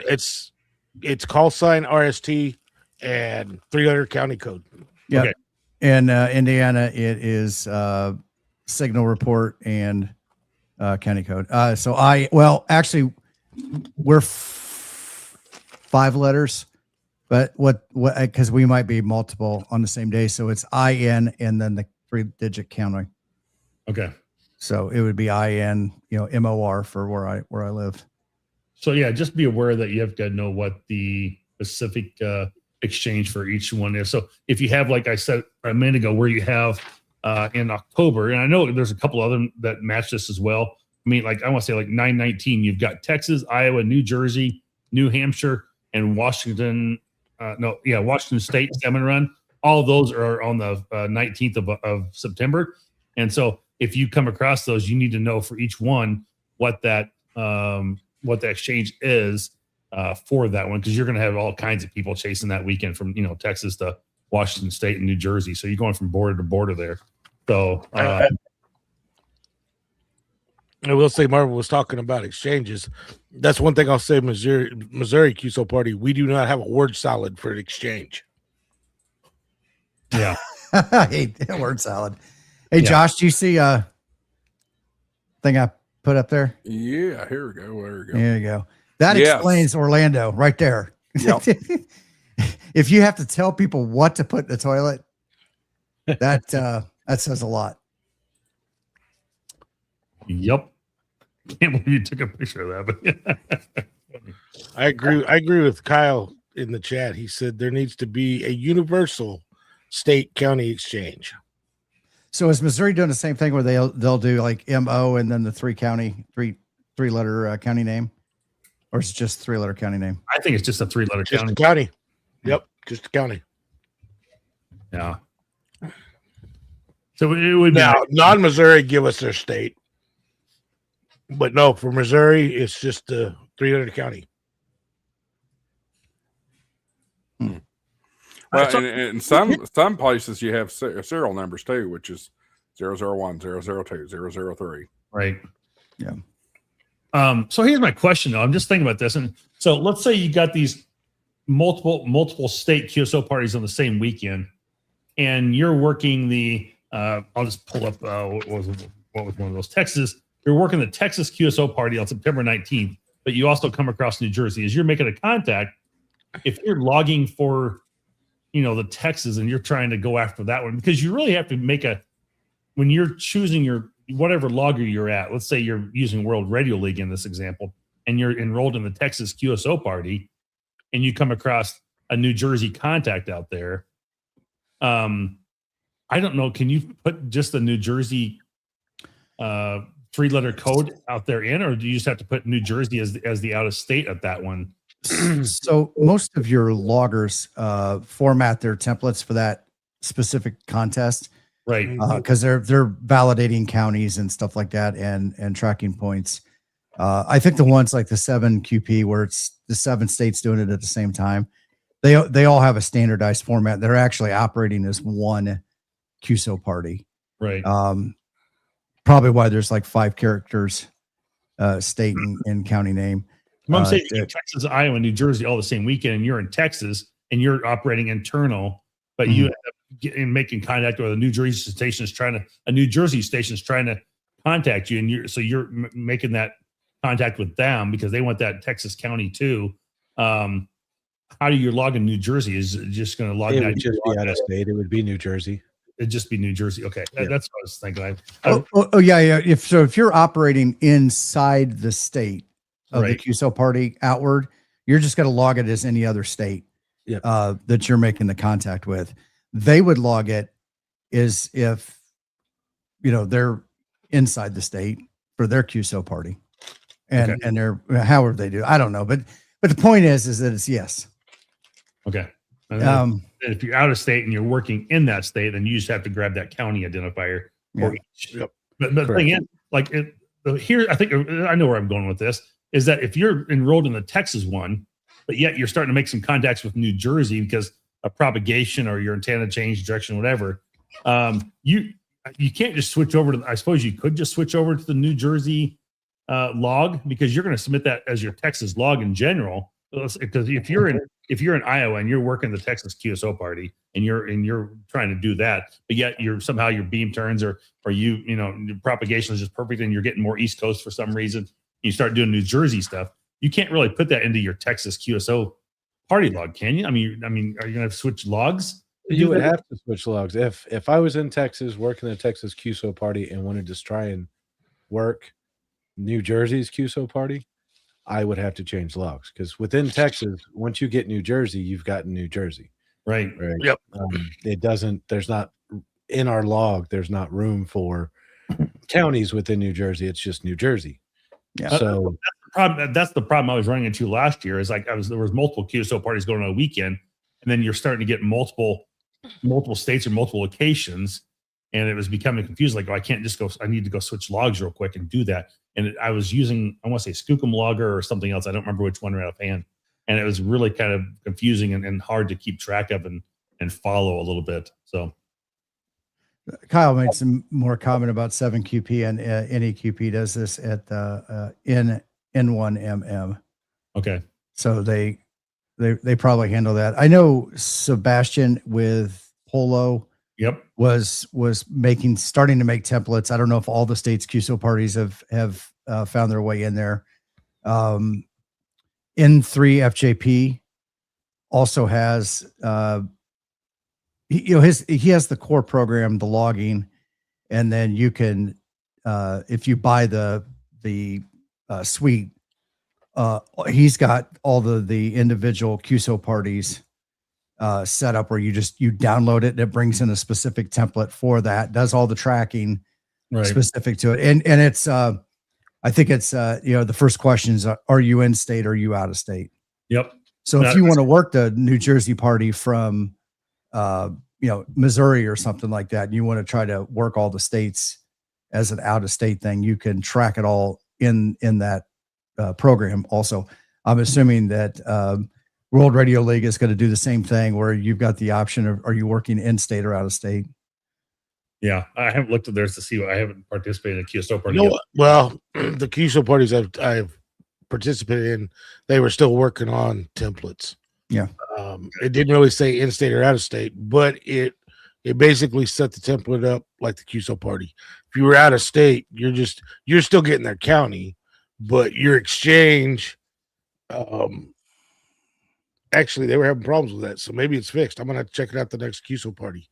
So you can just put your state in for your exchange. Yeah. Kyle also says that N1MM has been testing the swap contest macro that would maybe swap between different states for you, but he would not trust it. Yeah, that's Kyle, because you're gonna have to swap between them somehow. Yeah. So that's kind of the challenge I ran into last year when I was doing it was either New England or something, because you're going to submit to each state individually, and if you're just running it, it becomes a little confusing. So I think if you're running a QSO party in your state, focus on your state. Yeah. right? And the context. But if you're in Missouri and there's 4 different state QSO parties going on, you might have to run 4 different logs, or maybe not. I Well, don't know. I mean, at least with what I've seen with World Radio League right now, I'll just have 4 different. I'll set up a logger for each one of those QSO parties.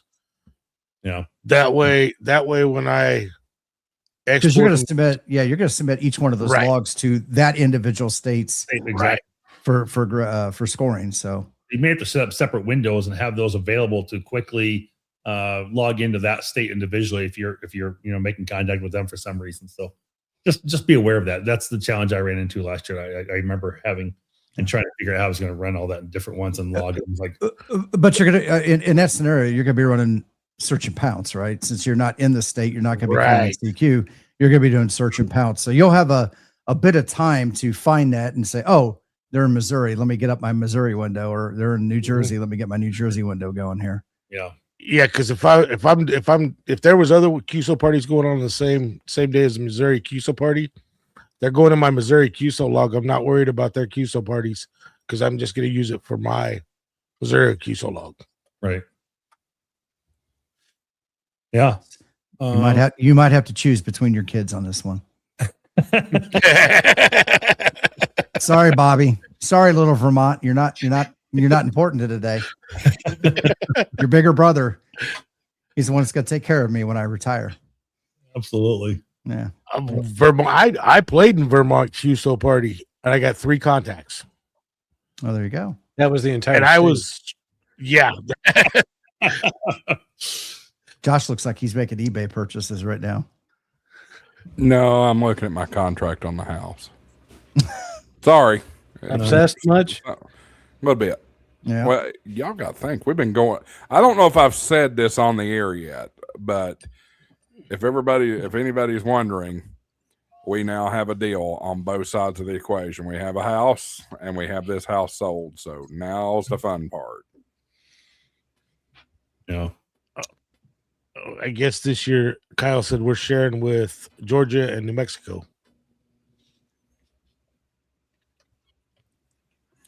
It's hard when the QSO parties are on the same weekend. It really is. Yeah. It You would makes think with the modern day internet that they would be able to coordinate a little bit. Well, I mean, I was looking at. Yeah, Kyle, why can't you coordinate? I was looking at. 50 states and 52 weekends a year. Well, like so. he said, we're normally at the beginning, towards the beginning, because of Easter.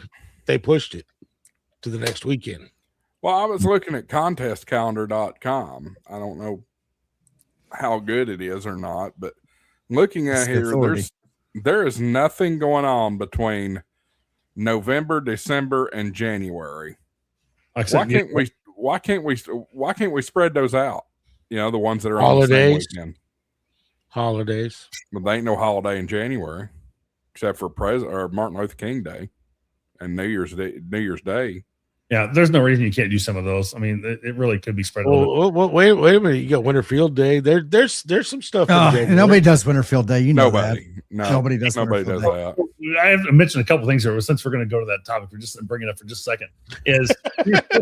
Well, actually, it makes it quite interesting because we're talking about these different weekends, and so in January of 2027, there are 5 Saturdays and Sundays that month, and usually we always operate Winterfield Day as the last full weekend of January, but I mean, and we could have gone like the 30th and 29th and 30th or whatever it is, the dates for next year. But we actually set it now. So we actually go the 4th full weekend every year, standard from now on. So we don't have to run into changing it to the 5th weekend or the 4th weekend and changing back and forth. We're just gonna make it the 4th weekend all the way across the board every time. So that way that's usually, and most weekends just have 4, but occasionally get that month with a 5th. And that's what happens in January next year. So we've made that kind of standard across the board there, which is kind of interesting. So, but the other thing I wanted real quick and before we do too much more changing is once you've got your, if I can blow this up a little more, hold on. Oh, I'm big at it. I clicked on my wrong page. Over on I made my StreamYard page where you guys are real big instead. I'll change it in a minute.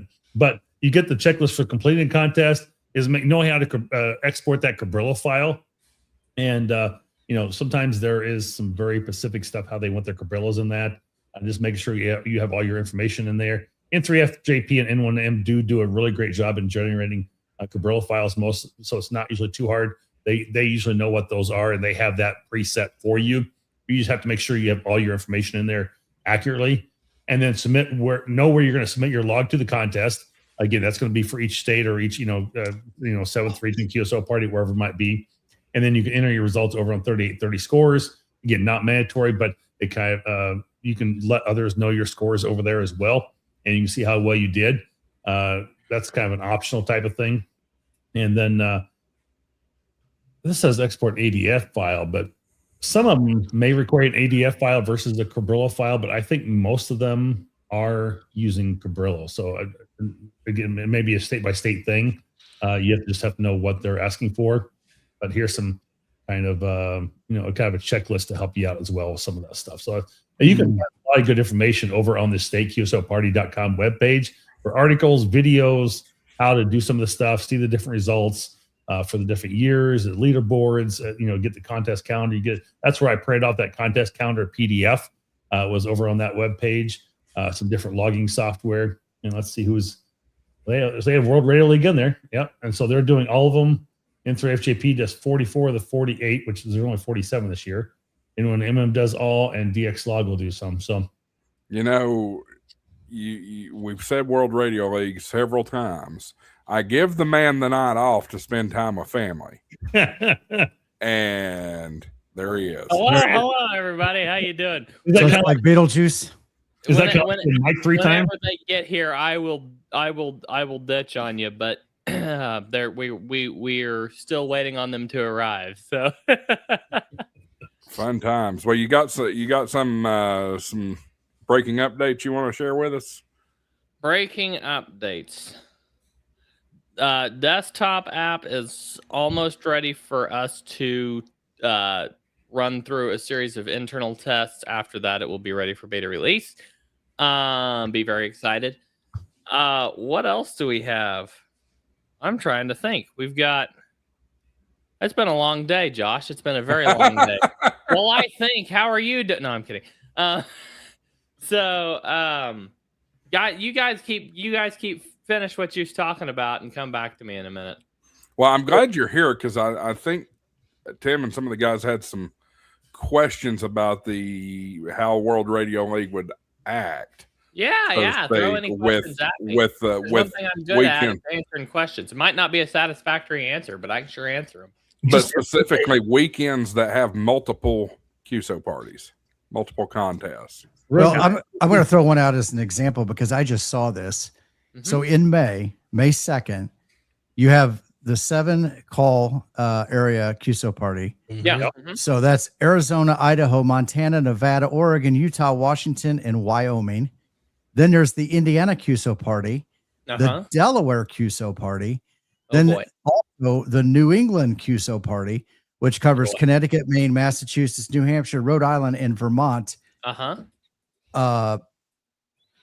And why Delaware is not part of that, I don't know. They must not like Delaware and New England. It's not part of that, yeah. But all of those states are in a QSO party in the same day. During the exact same time. So that's probably why. Remember, Dave, when I said ours was IN and then the 3-character digit, that's probably why is to standardize with those other guys because of the logging. So I don't know. That's interesting. If you're in one of those other areas and you work somebody doing a 7-call QSO party while you're in Indiana, how does that work? Well, first of all, oh, here we go.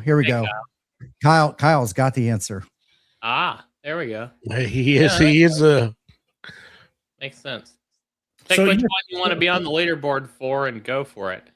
So first of all, y'all need to get your act together. What are you doing scheduling all these on the same weekend? I mean, really? There's 52 weekends in a year and y'all pick the same one? Come on. To answer Josh's question earlier, why we don't spread them out through November, December, and January. I think it's a piss poor. Kyle answered that. That is big contest season. Oh. And that's the big contests. Ah, And like he said, there's about one of those every weekend. ah, There it is. Okay, I missed that earlier. I didn't see that. Money contests. Hey, QSO party all ham contest. radio. So I want to confirm with Kyle real quick. So he can say yes, I'm right on this. So you have one log, and you're an InterFJP N1M, whatever you use, and you're just taking all your different contacts, putting all your different counties in there. You submit that to each of those locations because you had contacts with all of them, and they will sort out what they have for scoring on their end using some type of parsing, software or a SQL or something to figure all that out for what you have specifically. Is that the correct understanding? Kyle, I don't know if you're interested, but I just sent you a DM on Discord. You're welcome to join us if you'd like. Come on in, Kyle. Yep.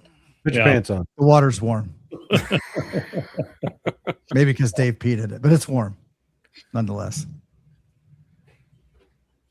Yeah. So I don't know. That's my understanding is that he's saying you're saying just you have one log, you're using whatever logger software you're using, and you're just going to add all those contacts into that one log, and then you'll submit that and go. So we'll see if he comes on or something else. But So yeah, absolutely. unless So somebody else reads that differently, but how is Andy going to handle that on World Radio League side? yeah, that's a very good question. Currently, the way we handle it is you pick which one you want to be on the leaderboard for, and then you can just log into that one. But I feel like there's got to be a better way to deal with it, a better way to organize it, to assemble it, because what a lot of people do is they'll enroll in several of them and then just switch between tabs, which is doable. Kyle, you're loading. Kyle AI is loading over here. Here we go. Kyle, There he AI. is. Hey Kyle, how you doing? Good. So Good. so for NAQP, for 7QP and Indiana and Delaware and Northeast, all of those contests, they have coordinated with other states, so they have unique exchanges. Therefore, and the contest loggers have all figured out how to just, whenever you enter in all of the exchanges, they accept those exchanges. So therefore, they've already done the coordination for everyone. Nice. One Cabrillo file gets created, and you just submit that one Cabrillo file to all of those contest managers, and they sort it out. Well done. Okay. So Now, for other contests like Missouri QSO Party, and so we used to be, well, other than this year, next year we will be on the same weekend as Mississippi and Louisiana. I'm sorry, Louisiana and Mississippi, but you guys just can't get together. Like they hate each other.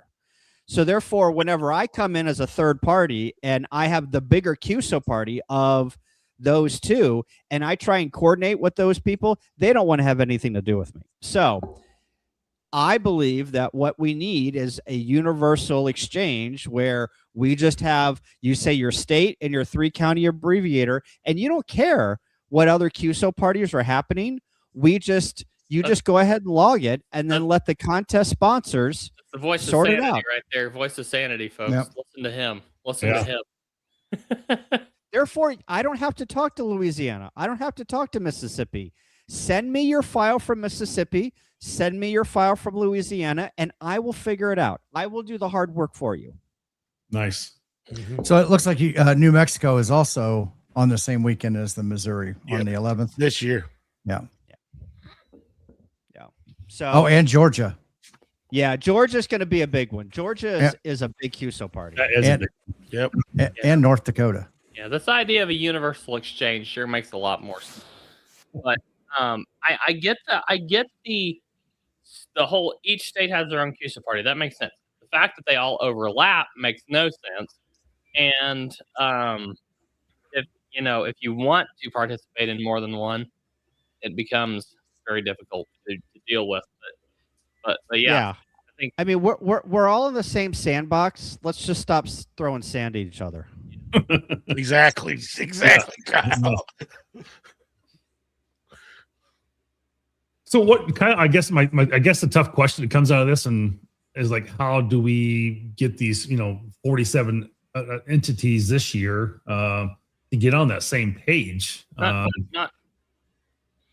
mean, you have can't thought- do it this year. Obviously, it's too late. I'm not sure we do, Marvin. I'm not sure we do. We may, and this may call for a little bit of shakeup in the community and in the we've had for many years the same groups and organizers of these types of events, and it may be time for a shift in the market. I don't know. We'll have to see. So here's a thought, and I'm just thinking out loud. Y'all can tell me I'm a dumbass if you want. I don't care. Can we do it right now? Not yet. Let me get the thought out first. All right, just checking. Why don't a group of people come together and go to the ARRL contest director? Now, I know QSO parties are typically not sponsored by the ARRL, but maybe somebody goes to the contest director of ARRL and try to unify somehow as far as these exchanges and things like that go. It seems to me like the ARRL contest director would be a great point person to try to help coordinate that. It's the CAC. It's not the contest director. Those guys just do awards. Okay. It's the CAC. That's where you need the power. But again, Josh, you nailed it. None of these contests are sponsored by the ARRL, right? So they go ahead and they do their own thing. Mm-hmm. I was hopeful that a while ago, whenever someone, I'm not really sure who it was, I forgot his call sign, they created that State QSO Party challenge. And I was hopeful that that was going to gain a lot more traction than it did. And it was going to define some standards and some rules around, things. And state QSO parties have their own rules. Case in point, I made rule changes to Missouri to bring in more mobiles, to get more people participating, right? So I'm changing rules on the fly, and I might change more rules next year to get more people participating. But I think that we can, as states, admin people, do more things to coordinate between each other and make it more fun for the first-time contester, because it is a little daunting whenever you have 4 or 5 states on the same weekend and they're like, crap, how do I do this? That's where I kind of started my conversation with this evening. I asked people like, hey, how many people are already lost at this point in the chat? Well, yeah, it's hard enough to get, some of these contests contest loggers configured, right? It's not trivial.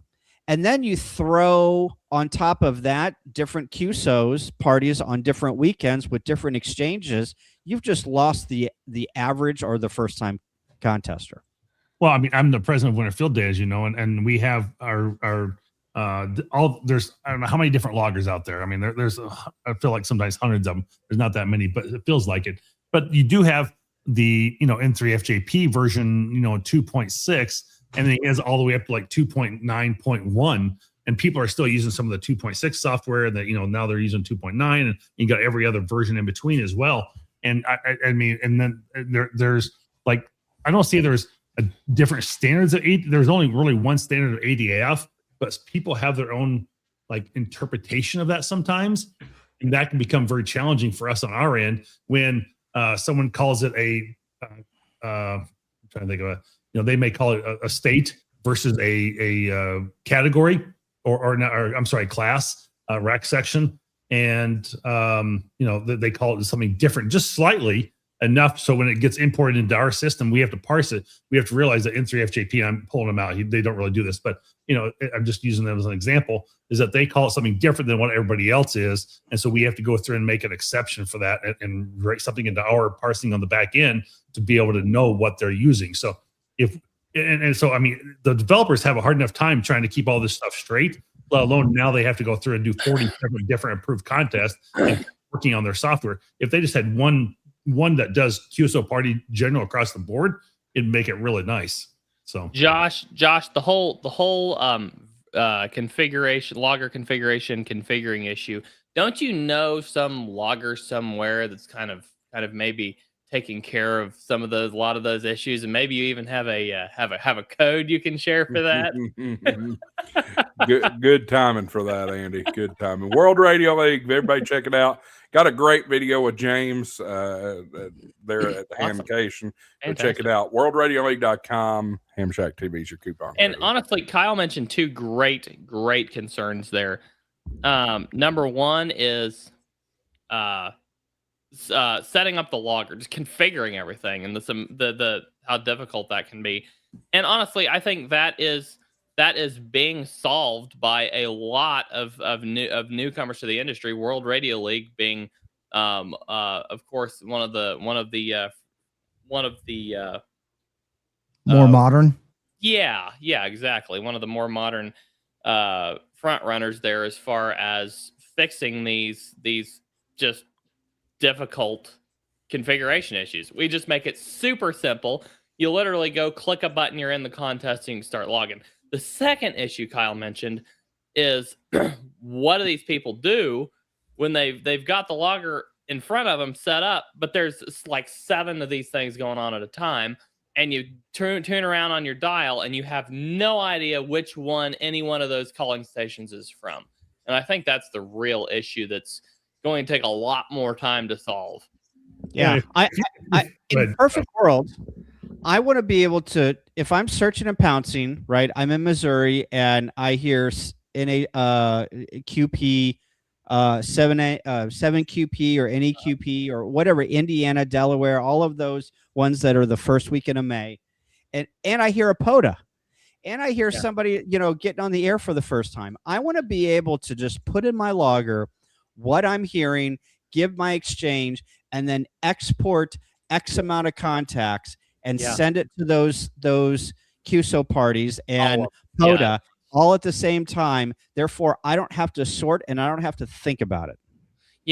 There's actually, this brings up a great point. This is actually something that we are in the that's a great point, Kyle. And this is actually something we're working on, is the ability. We should have this implemented hopefully by the end of this year. I think we're hoping to work with Marvin, you guys at Winter Field Day to run this next year. But we're working on a contest configuration system where any of these contest organizers can come in, set up their system, and have all the rules all built in, and launch it directly within our platform. And just as an example, anybody can just click a button and send their whole log into there, and the software should be able to do that automatically. Should be able to parse out all the correct exchanges and filter that down so they get the credit for that contest for those exchanges. That's a really cool idea. I need to.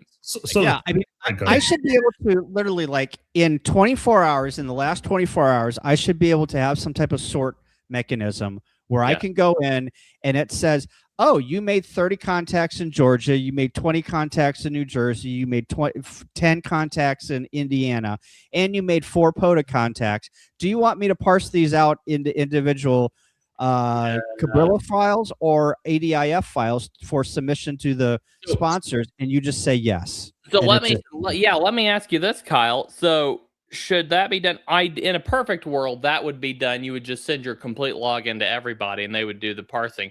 But we're never going to make that happen, at least not in the next 3 or 4 years. So wouldn't the simpler option be for these software platforms, and I'm specifically referencing World Radio League, this is something that we could work on, would it be wouldn't it be a benefit if we did exactly that and said, hey, here's all your contacts for this, for this specific day where all these contests were going on. Click this button and we'll give you each ADIF file for upload to each site. Well, Cabrillo. Yeah. Whatever they use. People use different State things. QSO parties. State QSO parties are Cabrillo. I And love that idea. That is and, so and you awesome. should be able to so before you export, you should be able to go into a screen where it shows you all of the contacts. So therefore you can remove a contact just to make sure that, it's in the right group, Uh-huh. So if I made, so I should have, maybe if there's 4 QSO parties going on that weekend, and then maybe a 5th column for POTA and maybe a 6th column for just all other general stuff. So you can go in there and you can say, yeah, that looks right. And then you can maybe click on the top of that column and say, export as Cabrillo. So then you do that for the So yeah, of course the POTA option, since POTA hunters don't usually submit their contacts, it would be more Good point. contest related. But there is soda hunters do theirs, I believe. But I Yeah, really like this idea, Kyle. This is a really cool idea. Me and Andy. The thing is, Not that But the thing- difficult to So- thing is, Andy, you could be activating a POTA park while playing in these QSO yeah, but parties. then Yeah, you there- upload there you go, all the Dave. POTA. You can just Yeah. upload the whole thing So- to POTA. Yeah, definitely. So I know last year Sebastian had that in Polo where you could add multiple activities. And I think you guys could probably do it World Radio League. So you could put a park and you could put Mhm. QSO party. What I would not do is pick one or the other. I would pick the QSO party. You don't have to tell people you're doing a POTA. Just do it. It doesn't matter. Exactly. Right. Just focus on the one. Yeah. But work that. And if you work at portable in a park, great. It will generate those specific logs for you with the information. Right. And POTA, you don't have to put a signal report or anything like that in. All you need to do is show that you made a contact with the station at a specific time and you're done. Yeah. That's all you need to have.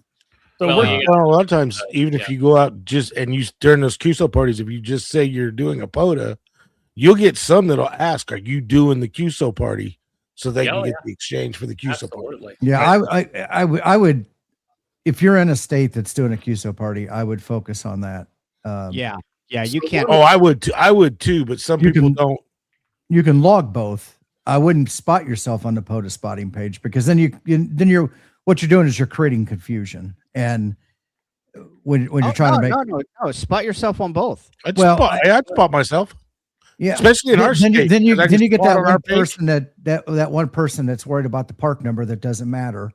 Oh, When- well, see, so whatever you got. So we've done this multiple times for Missouri QSO Party. You just say the park number and your counties, and then sometimes you get a what, and you're just like POTA, and then you just give your POTA. Our exchange now, I don't know about other QSO parties, but our exchange is a valid QSO is you send your county or your counties, right? As long as I am sending, if they ask for the part number, I'll give them the part number, but I will also include the county, so I'm legal, right? Mhm. Typically, the average POTA hunter will be like, "Oh, you're doing a QSO party. I just needed the park." You'll get that a couple of lids that be like, "Well, what's the county for? I don't care what the county." Are just like, "Okay, I gave you the county the first time. I'm valid. I'm just going to give you Exactly. the park number." But this is the trouble where you get some people that are a little confused and you have to deal with them. Well, and you get that anyway with like, "Hey, I'm just giving you a contact. What do you need?" "Well, what state are you in?" "Well, I'm in Missouri." "Oh, what county are you in?" "Well, I'm in Shelby County." "Oh, okay. Well, let me figure out." So, there's the back and forth that you have to do. And I'm okay with that. Those are new contesters or they're giving me a contact and whatnot. But that's just the way it is. That's just the way contesting is. Mike, the traveling ham says in the MOQP, if you say please copy, you're penalized. Is that true. Is that true? Yeah, we rolled. That's very true. We rolled that into the rules. Yep. Okay. So me and Andy kind of came up with this earlier this year was like in Winter Field Day next year, we want to be able to take the if you work it in the World Radio League logger, that they basically you go up and you hit a submit a button and that will automatically send it over to us and submit on our side through like an API and it's done. And so I think that's what we're trying to do. That's like perfect world case, Marvin. Of course, you guys have been awesome to work with. That's perfect world case. But we're if not you going to can't get afford all to be able to 50 do the same state thing- QSO parties or however many QSO parties there are to do that, you know, in Right. in the next 3 years. So, But if Kyle's saying, hey, I don't care, you know, you can operate in one logger and you can be Georgia, Indiana, New Mexico, and you know, Louisiana and Mississippi all in the same one, or the 7th region QSO party all in the same one. I'll figure it out in my end how many contacts you had in Missouri and where you fall for scoring. If that's okay with him this year, then you know I'm perfectly fine just using that and submitting it from there. So we have gotten to the point where we have enough experience doing this and some pretty good guys that write Python scripts, and so all of our logging gets put into a SQL database, and then we get SQL commands that run against, you know, each one is the contacts within 10 minutes, you know, is it a valid queue, you know, all of the general stuff, right? And then we have other Python scripts that check the Cabrillo file to make sure that it's in the right format, it's got all the information. Some QSO parties, they don't even do their own checking, they farm it out to other states, right? And whenever you farm it out to other states, I don't give two craps about, you know, some parsing and whatnot. If it doesn't conform to my standards, I just put it as a check log, or I don't even log it. But here's a quick question. I mean, but your standard for Cabrillo, or well, you're not using ADF, so just Cabrillo, it should be a standard format across the board. What or do people change that a little bit, Kyle? I guess no. People don't change it. What happens is you get erroneous entries. Oh, right, exactly. Right, or they have entered in a rover and really they're mobile. Right. Or winter field day, so I understand. Yeah. Right. Or they have like they're not. They say that they are affixed, but they have activated 3 counties. Right. How can you be fixed, but you're 3 counties? So there's a whole bunch of those scripts where they kick it out to another folder, and then I go in and I figure out, I contact them and say, hey, by the way, you activated 3 counties. Are you really fixed? And then I say, if you don't answer me in 7 days, I'm sending you to the check log bin. And I just do ultimatums. And if you don't conform, you're out. You're done. See you later. I ain't playing this shit. I bet you did. I bet you're calling me out because I bet I did that last year because I don't think I got it back within 7 days. I was sitting there trying to figure. It was my first time. I was trying to figure it out. I was like, I don't know what the hell I did wrong, and I was like, I think I just dropped it. So yeah. I have no patience for people that submit logs and they're incorrect, and then I try and correct them and give them a time period, and then they don't get back to me. I have no patience. Yeah. Because I just ran out of time last year. I can't. I saw the email and I dropped it. And he's saying he has no patience for you, Marvin. 0. Hey, Marvin, can I petition that the world, the winter field day, that they add a little tick mark for each contact for please copy and get bonus points for that? Yes, we need this. I think if Kyle's going to be known for anything, his mark on this hobby for life will be the please copy. Hey, I have written a Node-RED applet that tracks my please copy during field day and winter field day. I remember one time I think you were doing it from home, and you did that. You set up a little field on there to track those every time. I got so frustrated. I stopped after like 53 copies. I was only hilarious. like an hour and a half in, and I was like, I'm done. Yeah, I can't do this anymore. Traveling Ham says no score for you. Yeah, that's why I just pulled up and go. Yeah. No score for you. That is no score. Well, Kyle, thank you for hopping in on here quick and kind of explaining some of that and how some of that works. You had a little bit more insight on that than what we did. That's good.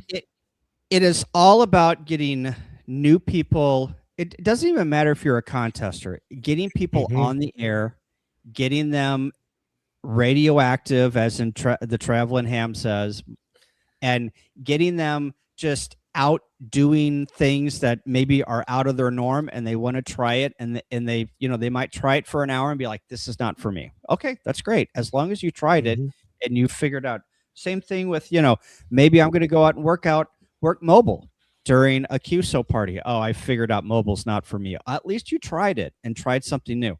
But and I did a video on this explaining the rules, and I'm going to do another like State of the Union for Missouri QSO Party, and I'm also going to do some videos on how to set some logs up. And if you want to use N1MM, if you want to use N3FJP, if you want to use Right Log, here's how you set them up for a State QSO Party. And it's all about having fun. It's all about getting on the air and making QSOs, getting together with your buddies, and having fun. He didn't record one of those guides for World Radio League because it's just so easy. There you go. There you go. So it's all about just getting on the air and having fun. I don't care what QSO party you work, just get on the air. Somebody is saying, I gotta thank you and the guys that run our QSO party. Like I said, I wasn't joking when I said we don't have a word salad for our exchange. There are some contests and some QSO parties. It literally is a word salad. Yeah. Almost as bad as steaks. Exactly. Mary V says, "Hi, Dad." I don't know who that is. That's my youngest daughter. Hi, Dave's youngest daughter. I was starting to wonder, it's like, who's got the secret on here? I'm like, Andy, mine's not quite 2, so it's not. She's older than you, Andy. Yeah, I'm sure she is. That's not a nice thing to say, Andy. I'm kidding. Get yourself in trouble, buddy. We're gonna go from Hamshack TV to Jerry Springer. Dave only lives a few miles from me. He could have come beat me up a long time ago if he really wanted Exactly. to. See, watch it, Dad.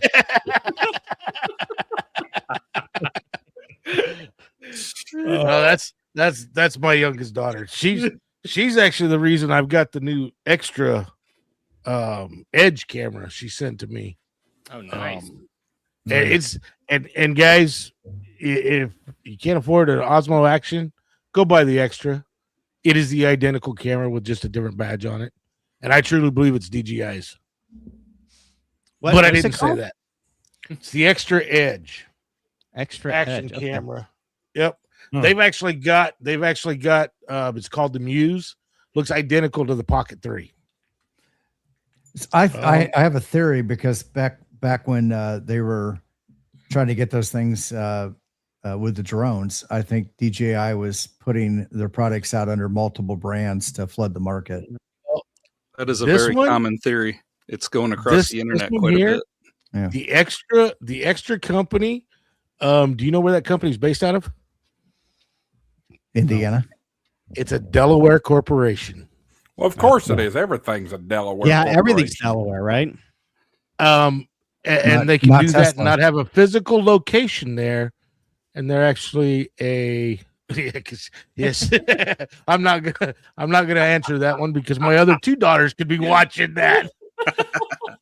So does it have the same kind of program that you the Osmo program that you Yep. have on your phone? It's got its own name. It's an extra, just like the DJI. What is that? The Mimo. Yeah, But it's the exact same like the Mimo app. And one of the complaints when this first came out was you couldn't connect wireless mics directly to it. Well, I had saw a video about it that they were coming out with firmware updates. They just came out with the firmware update, and guess what? You know how you can't connect most wireless mics unless it's a DJI mic to the Osmo Pocket 3 and the Osmo Action cameras? Guess what microphone connects to the extra Muse or the extra Edge? The DJIs. Yeah. The DJI mics. I should go pick one of those up. Yeah, I mean, it's what, $299 right now on Amazon, looks like. So Josh, That's I'm probably gonna the Pro. The extra Edge, not the Pro, is $199. okay. Yeah, that's the Josh, pro. I'm gonna have to pop out of here. I do have a couple of updates for you if you want me to throw them at you before I go. You already got your updates. I met you when you came in the door. Yeah, I full didn't hardly screen and give you- everything, I told buddy. you need to keep talking about what you was talking about so I Oh. can remember what we had. So you forgot. Mm. All right. I All right. forgot, I'll let it go. Give it to us. You full screened them All and right. everything. So we'll have some changes to our map soon. We're going to be using a different map service, so you'll see that show up soon. We're working on a dashboard, an operations dashboard, We'll have it'll be really cool. I'll throw that. I'll throw that much out there. I'll have all kinds of widgets and maps and cool stuff on it that you can leave up on a screen in your shack, and I'll share some screenshots whenever we get those ready, probably, or I might even be able to share a live version of it. Soon we're gonna have spotting notifications. So call sign pops up, you get a notification on your phone. If you want to. We're working on getting the map key ready so that you can have it keyed by like colors for bands and shapes for modes, that kind of thing. And one of the really cool ones we're working on right now, and this one's getting very close to being ready, is sending confirmation request emails. It'll be rate limited, where we will aggregate all the requests over a month and then send them out in a monthly email. You'll get, whoever the operator is will get an email that says, hey, you've got this many confirmation requests on World Radio League sitting here. And then that operator, if they don't have a World Radio League account, can go set up a World Radio League account and confirm all those contacts. So we're really, really excited about that. And of course, we have the QRZ and LOTW confirmation imports are now live. So you can import confirmations and from QRZ and LOTW and several other cool things. So go check us out, worldradioleague.com. Code HamShack TV. There you go. That's it. Oh yeah, guys, I got to get out of here. I thrown my code out. What was that? I should have thrown my code out. Yeah, there you go. That would have been hilarious. Guys, great to see every one of you. Have a fantastic rest of your weekend, and we'll likely see you next week. And be sure and check out the World Radio League show Monday at 2 p.m. Central Time, the real time zone, and be happy to see you there. 7-3, guys. Real time zone, my foot. But all right. It's the only time zone. Isn't it, though? Exactly. Hey, I'm in the central group now. I'm in Wisconsin now. So sorry, Josh. You're outnumbered. You're going to move back to Tennessee. I know it's going to happen. You never know. But even right. I was still in Nashville. I was still in Central Time there. That's a good point. All right. We are in overtime at this point. It's been an absolute awesome conversation. Kyle, thank you for coming on short notice. Thank you. I don't know why I'm blurry, but thank you for having me. It's probably because you kept doing this to your camera. I know. Well, I'm trying to get my camera to focus, and it's not behaving. Oh, there we go. There we go. Maybe I need a DJI. Maybe I need a extra action or whatever those things are called. Hey, Kyle, I'm not used to seeing you on camera without your green screen. I know. I'm upstairs tonight. My streaming PC is downstairs, but I didn't feel like walking downstairs. Yeah. So you're in my work studio. I've got, or no, this is where I work. This is my day job is over here, and then I've got my play over here. So Nice. My day job is in Knoxville. Unfortunately, I don't have a privilege of being at home much. Hey, let's put a bow on this thing, shall we? Since it's overtime. Mm-hmm. Kyle, the mic is yours. Tell everybody what you got going on, and invite everybody to come check out your channel if they've not heard of you. Yeah, Kyle AA0Z on YouTube. I got some things. I think we're gonna start up the CW Roundtable again here in a couple of months. So be looking for that. Did that every 2 weeks. Oh, I'm blurry again. How's that? But anyway, I did that every 2 weeks, but I think we're just gonna do it monthly, probably starting in March or April sometime. But yeah, Missouri QSO Party second weekend in April, and yeah, just check out the channel AA0Z. Thanks. That's awesome, and thank you for jumping in there. Levi, you're next. What's up with you? Not a whole lot. I did get some new toys in today. I don't know if you can see them there, but I got some solar panels in to rig up, and as soon as the weather breaks a little bit more, anyway, I'm going to get some videos going on those. And aside from that, just working. So that's about it. You got to have some better outros than that. Come on. I know. That's working about on it. I'm working on it. Dealer Dave, I know you're not in the content creation side of things. But before I go to you, one thing I forgot to mention when I was talking about Hamcation, if we can touch on that for one more second. You all, if you all are on the Meshtastic or Meshcore world, Dave was selling these down at Hamcation, and I picked one up, and I love this thing. This is fantastic. Dave, tell everybody what that is and where they can find one. That is the Wheel Tracker L1. That's the Pro. Comes in a case. I don't have one to show off because we sold them all. But yeah, it's the I have the last one. Let's see. I'm pretty sure last I checked, they're still available on the website. Yeah. Here's one in a custom case. Nice. This is an Alley Cat case. Very nice. But while I'm looking that up, yeah, I'm on the home stretch of getting rid of the home. So it's all the ugly part now. I have to finish emptying it out, clean it out, and then turn it back over. But nope, we have okay, it's Chinese New Year. So everything is delayed. They are on back order right now on the website, and it doesn't even give you how long. It just says shipping delay due to holiday logistics. Expecting to resume next week. So Dave, if I'm not mistaken, anything that's in the U.S. warehouse will ship without delay, right? Correct. Anything in the U.S. warehouse will ship without delay. Anything on back order will have to wait for they're on Chinese New Year, which they get like 2 weeks off, a week and a half off, something like that. That's funny. So, I saw the email come from Redivus and said, yeah, it's Chinese New Year, but we're still putting that stuff out. So yeah. So yeah, I don't think they're putting it out. I think they had a high stock, is what it was. Is that what it was? Okay. I'll have a 3D printer right there within the next few weeks. Come to find out, I thought my lease was up April 1st. It's actually up April 30th.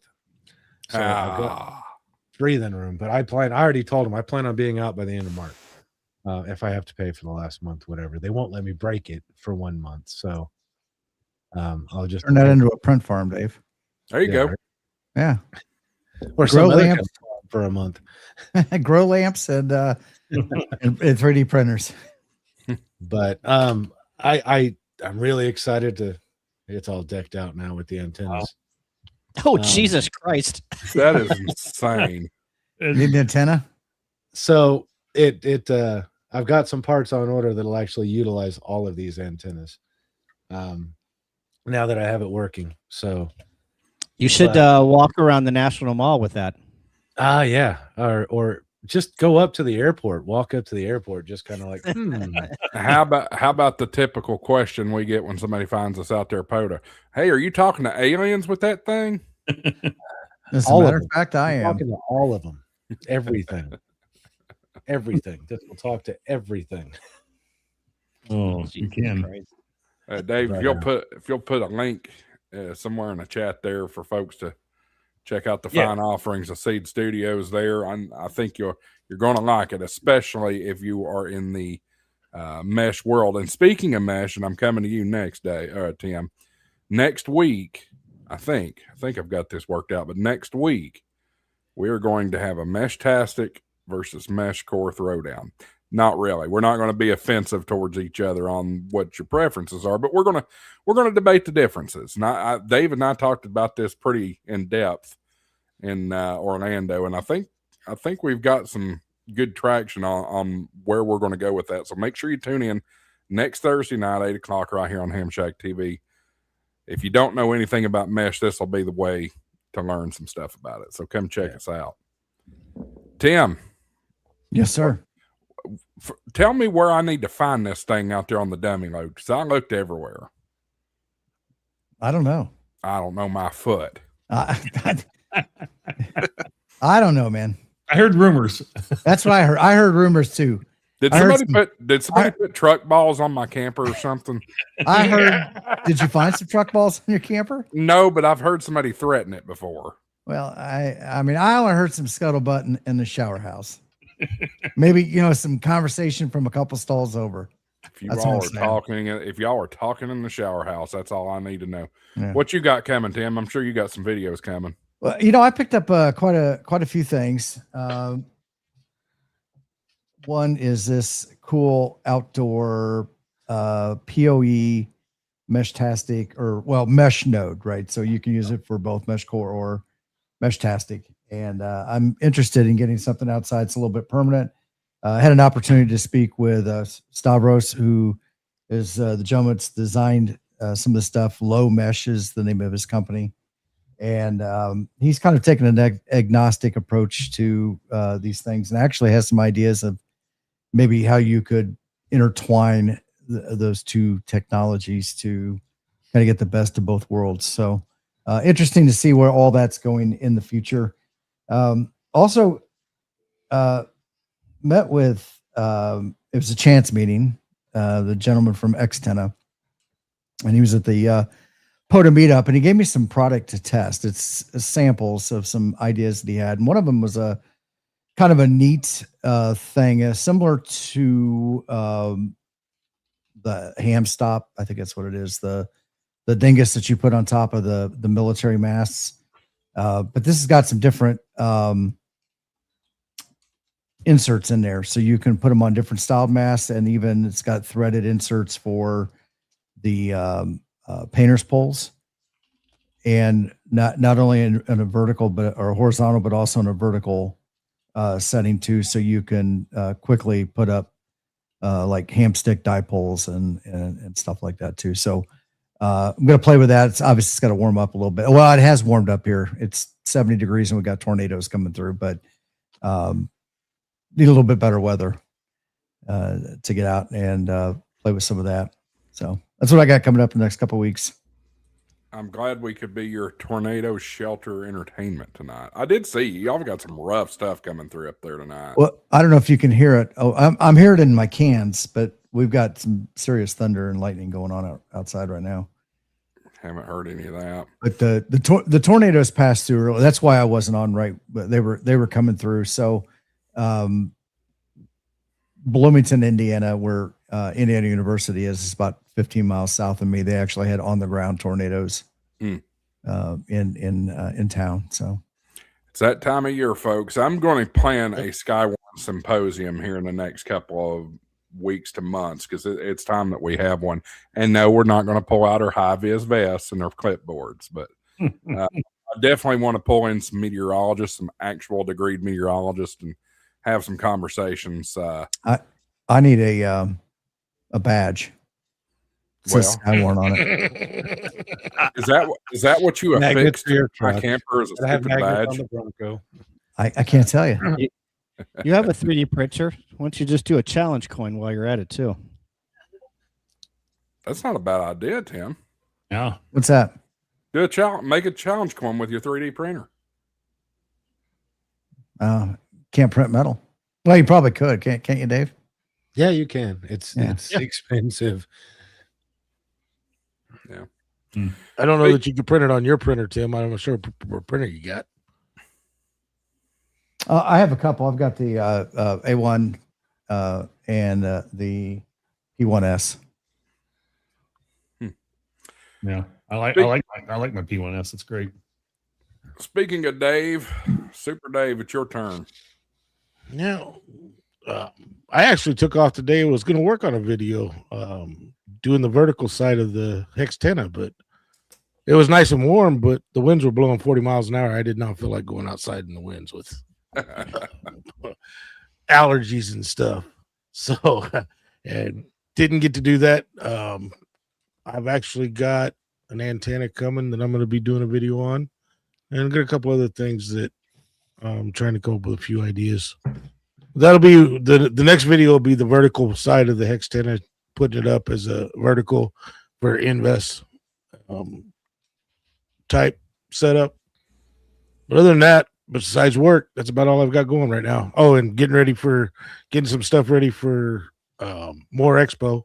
And anybody in the chat, if you're around Springfield area in April, come to the More Expo. There's Tim will be there. I'm pretty sure Kyle's going to be there. There'll be a bunch of other YouTubers there, but there'll be 3 of us from this stream in there. Yep, Oops. I will be there. I removed him. I meant to take him out of full, but I just kicked him out. Did you see Bill's comment? Yeah, Bill's Bill. last comment says it all right there. High vis vest says it all. Don't need no stinking badges. Hey, I don't think You Bill guys saw are that at more night, expo. Tim. You guys are at more expo to try and help promote ham radio in the overlanding community, right? That's kind of Yes. part of the goal.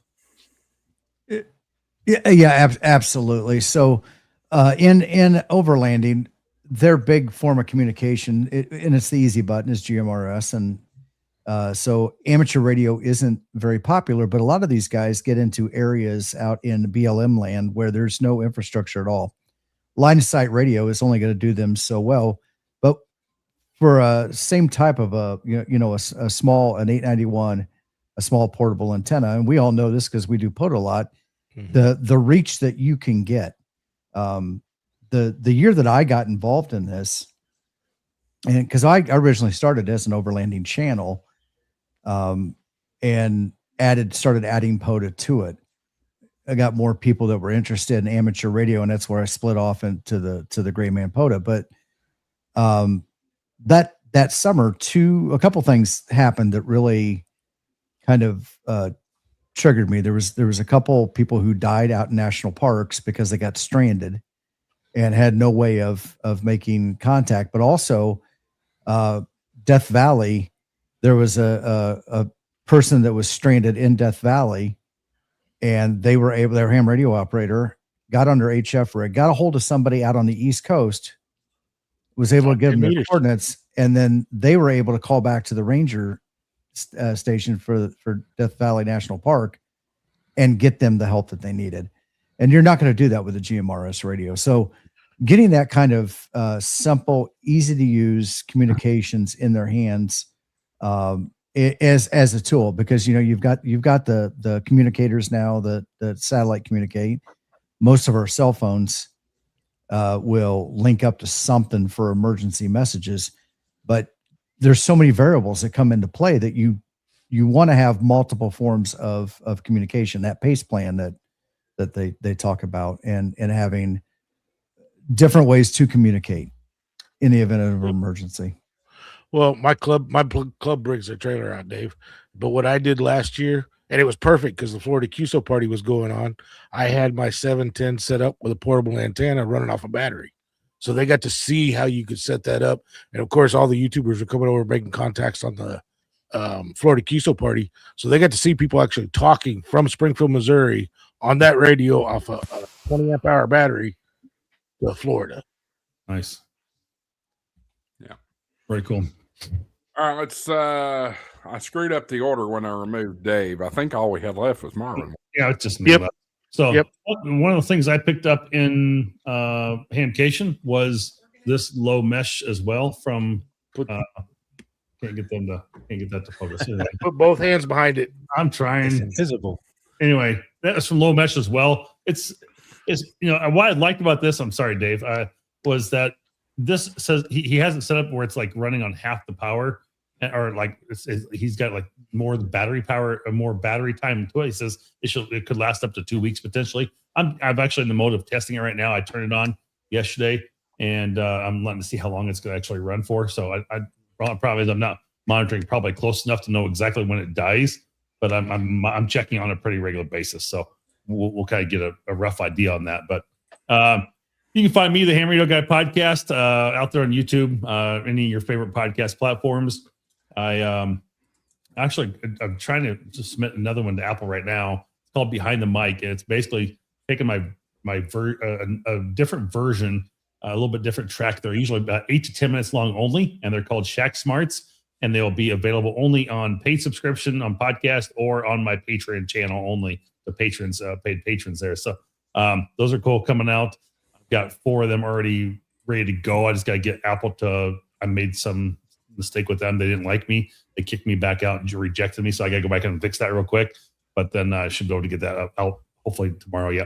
I've got 5 or 6 videos coming out from Hamcation, and 2 of them got uploaded this afternoon. So and I'll finish up the rest probably tomorrow and Saturday. So should be quite a few things coming out on my channel in the next couple of days. I've got all these videos. I'm in the middle of editing, so it's good. Hamcation, overall, Hamcation was great. I did enjoy it, and looking forward to Dayton, and we'll see where everything else goes. So it's good to be in Wisconsin. I start my new job on Monday, so super excited to get back to work. So timing will be a little more interesting to have things available, but yeah. And how about you? Well, Oh, there you go. Dave's got him. Yeah, Dave's got one. Yeah. What do you think about it, Dave? Like I said, I haven't played with them a whole lot yet. Isn't it supposed to be like 50% power and more battery life? I'm trying to think. Yeah, so I can't remember. He's doing a lot of neat stuff with customize. He's actually customizing the firmware and getting into the nuts and bolts of the firmware and making it more efficient. Right. So you have downside is you have to upload and you have to upgrade his firmware. But I bought him because I've been watching this guy since he started out. These are molded and injected. These are molded and injected, not 3D printed. Yeah. And he's got like this little silicone blue, tan, and yellow. I think is his three colors. Tan. Yep. I got the blue. Been watching him for a long time as he's slowly been growing his company. And this was a game changer when he came out with this. And I've been wanting one. I just didn't want to buy it from Rockland, so I bought it from him. Explain explain to people what that one is. Quick. So the same kind. It's a solar powered. It's yes. The solar power. The panel doesn't provide enough energy to like completely recharge it, but it will extend the battery life dramatically. And then he's got the custom firmware on this as well that makes it extremely energy efficient, custom PCB. So I mean, this is an entirely different node specifically for Meshtastic or Mesh Core. And so I have to support the guy. So I bought one of each. I did not get the dingus that Tim bought because I didn't notice that one. Oh yeah, it was right in his same I place. think Tim got the last one, didn't he? No. He had several of them there. Yeah, he had boxed. Yeah. Dave, how did you miss this? I was after this. I mean, it's life size here. It's big. Your lightsaber there. So the interesting thing about that one with Tim, we should do a whole another episode just on this, but we'll talk about it next week. Bring that back next week, Tim. I won't prolong this any longer. Yeah. But the interesting thing about that one, it's PoE powered. Right. So but only powered. Well, right. Today. So yeah, it does. It goes right in and it's PoE powered and it steps it down to 5 volts. Right. I was talking to him and I'm like, because I was under the impression, and a couple of us were, that you could also update this. That's not much of an ask to add the modules to do that, to add an IP stack on there and be able to do that with small web server. So he's now working through that process. What more can I add in there? What can I do to do that? Especially if it's a powered node, right? You're powering it from an infrastructure standpoint, thinking more Mesh Core where you want to put up a centralized infrastructure node. This is something that's it's a little bit better. And if it's being powered off a PoE injector in some way, shape, or form or another, why not add more stuff to it? You don't need the efficiency that you would need if you're battery powered, right? So yeah, we'll talk about that a little bit more next week, but it's definitely very interesting. Yeah. Yep. Cool stuff. I'm looking forward to having this debate next week, this educational forum. It's going to be good. And Josh, what about you? What's coming up on your channel? Oh, sorry, Tim. I was going to say, and also it's a little bit different with this case. Now, this is, it is 3D printed. Yep. But it's reinforced glass or something like one of those ones. So it's not going to melt in the sun or anything like that. It's a little bit more heavy duty. Cool. I'm excited to hear more about that. Whack your favorite YouTuber over the head with it. Lightsaber.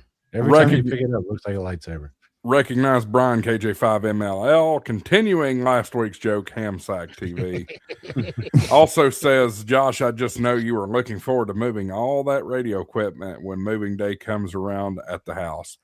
Honestly, that sounds horrible, but I'm looking forward to it. I'm ready to close this chapter and get moved.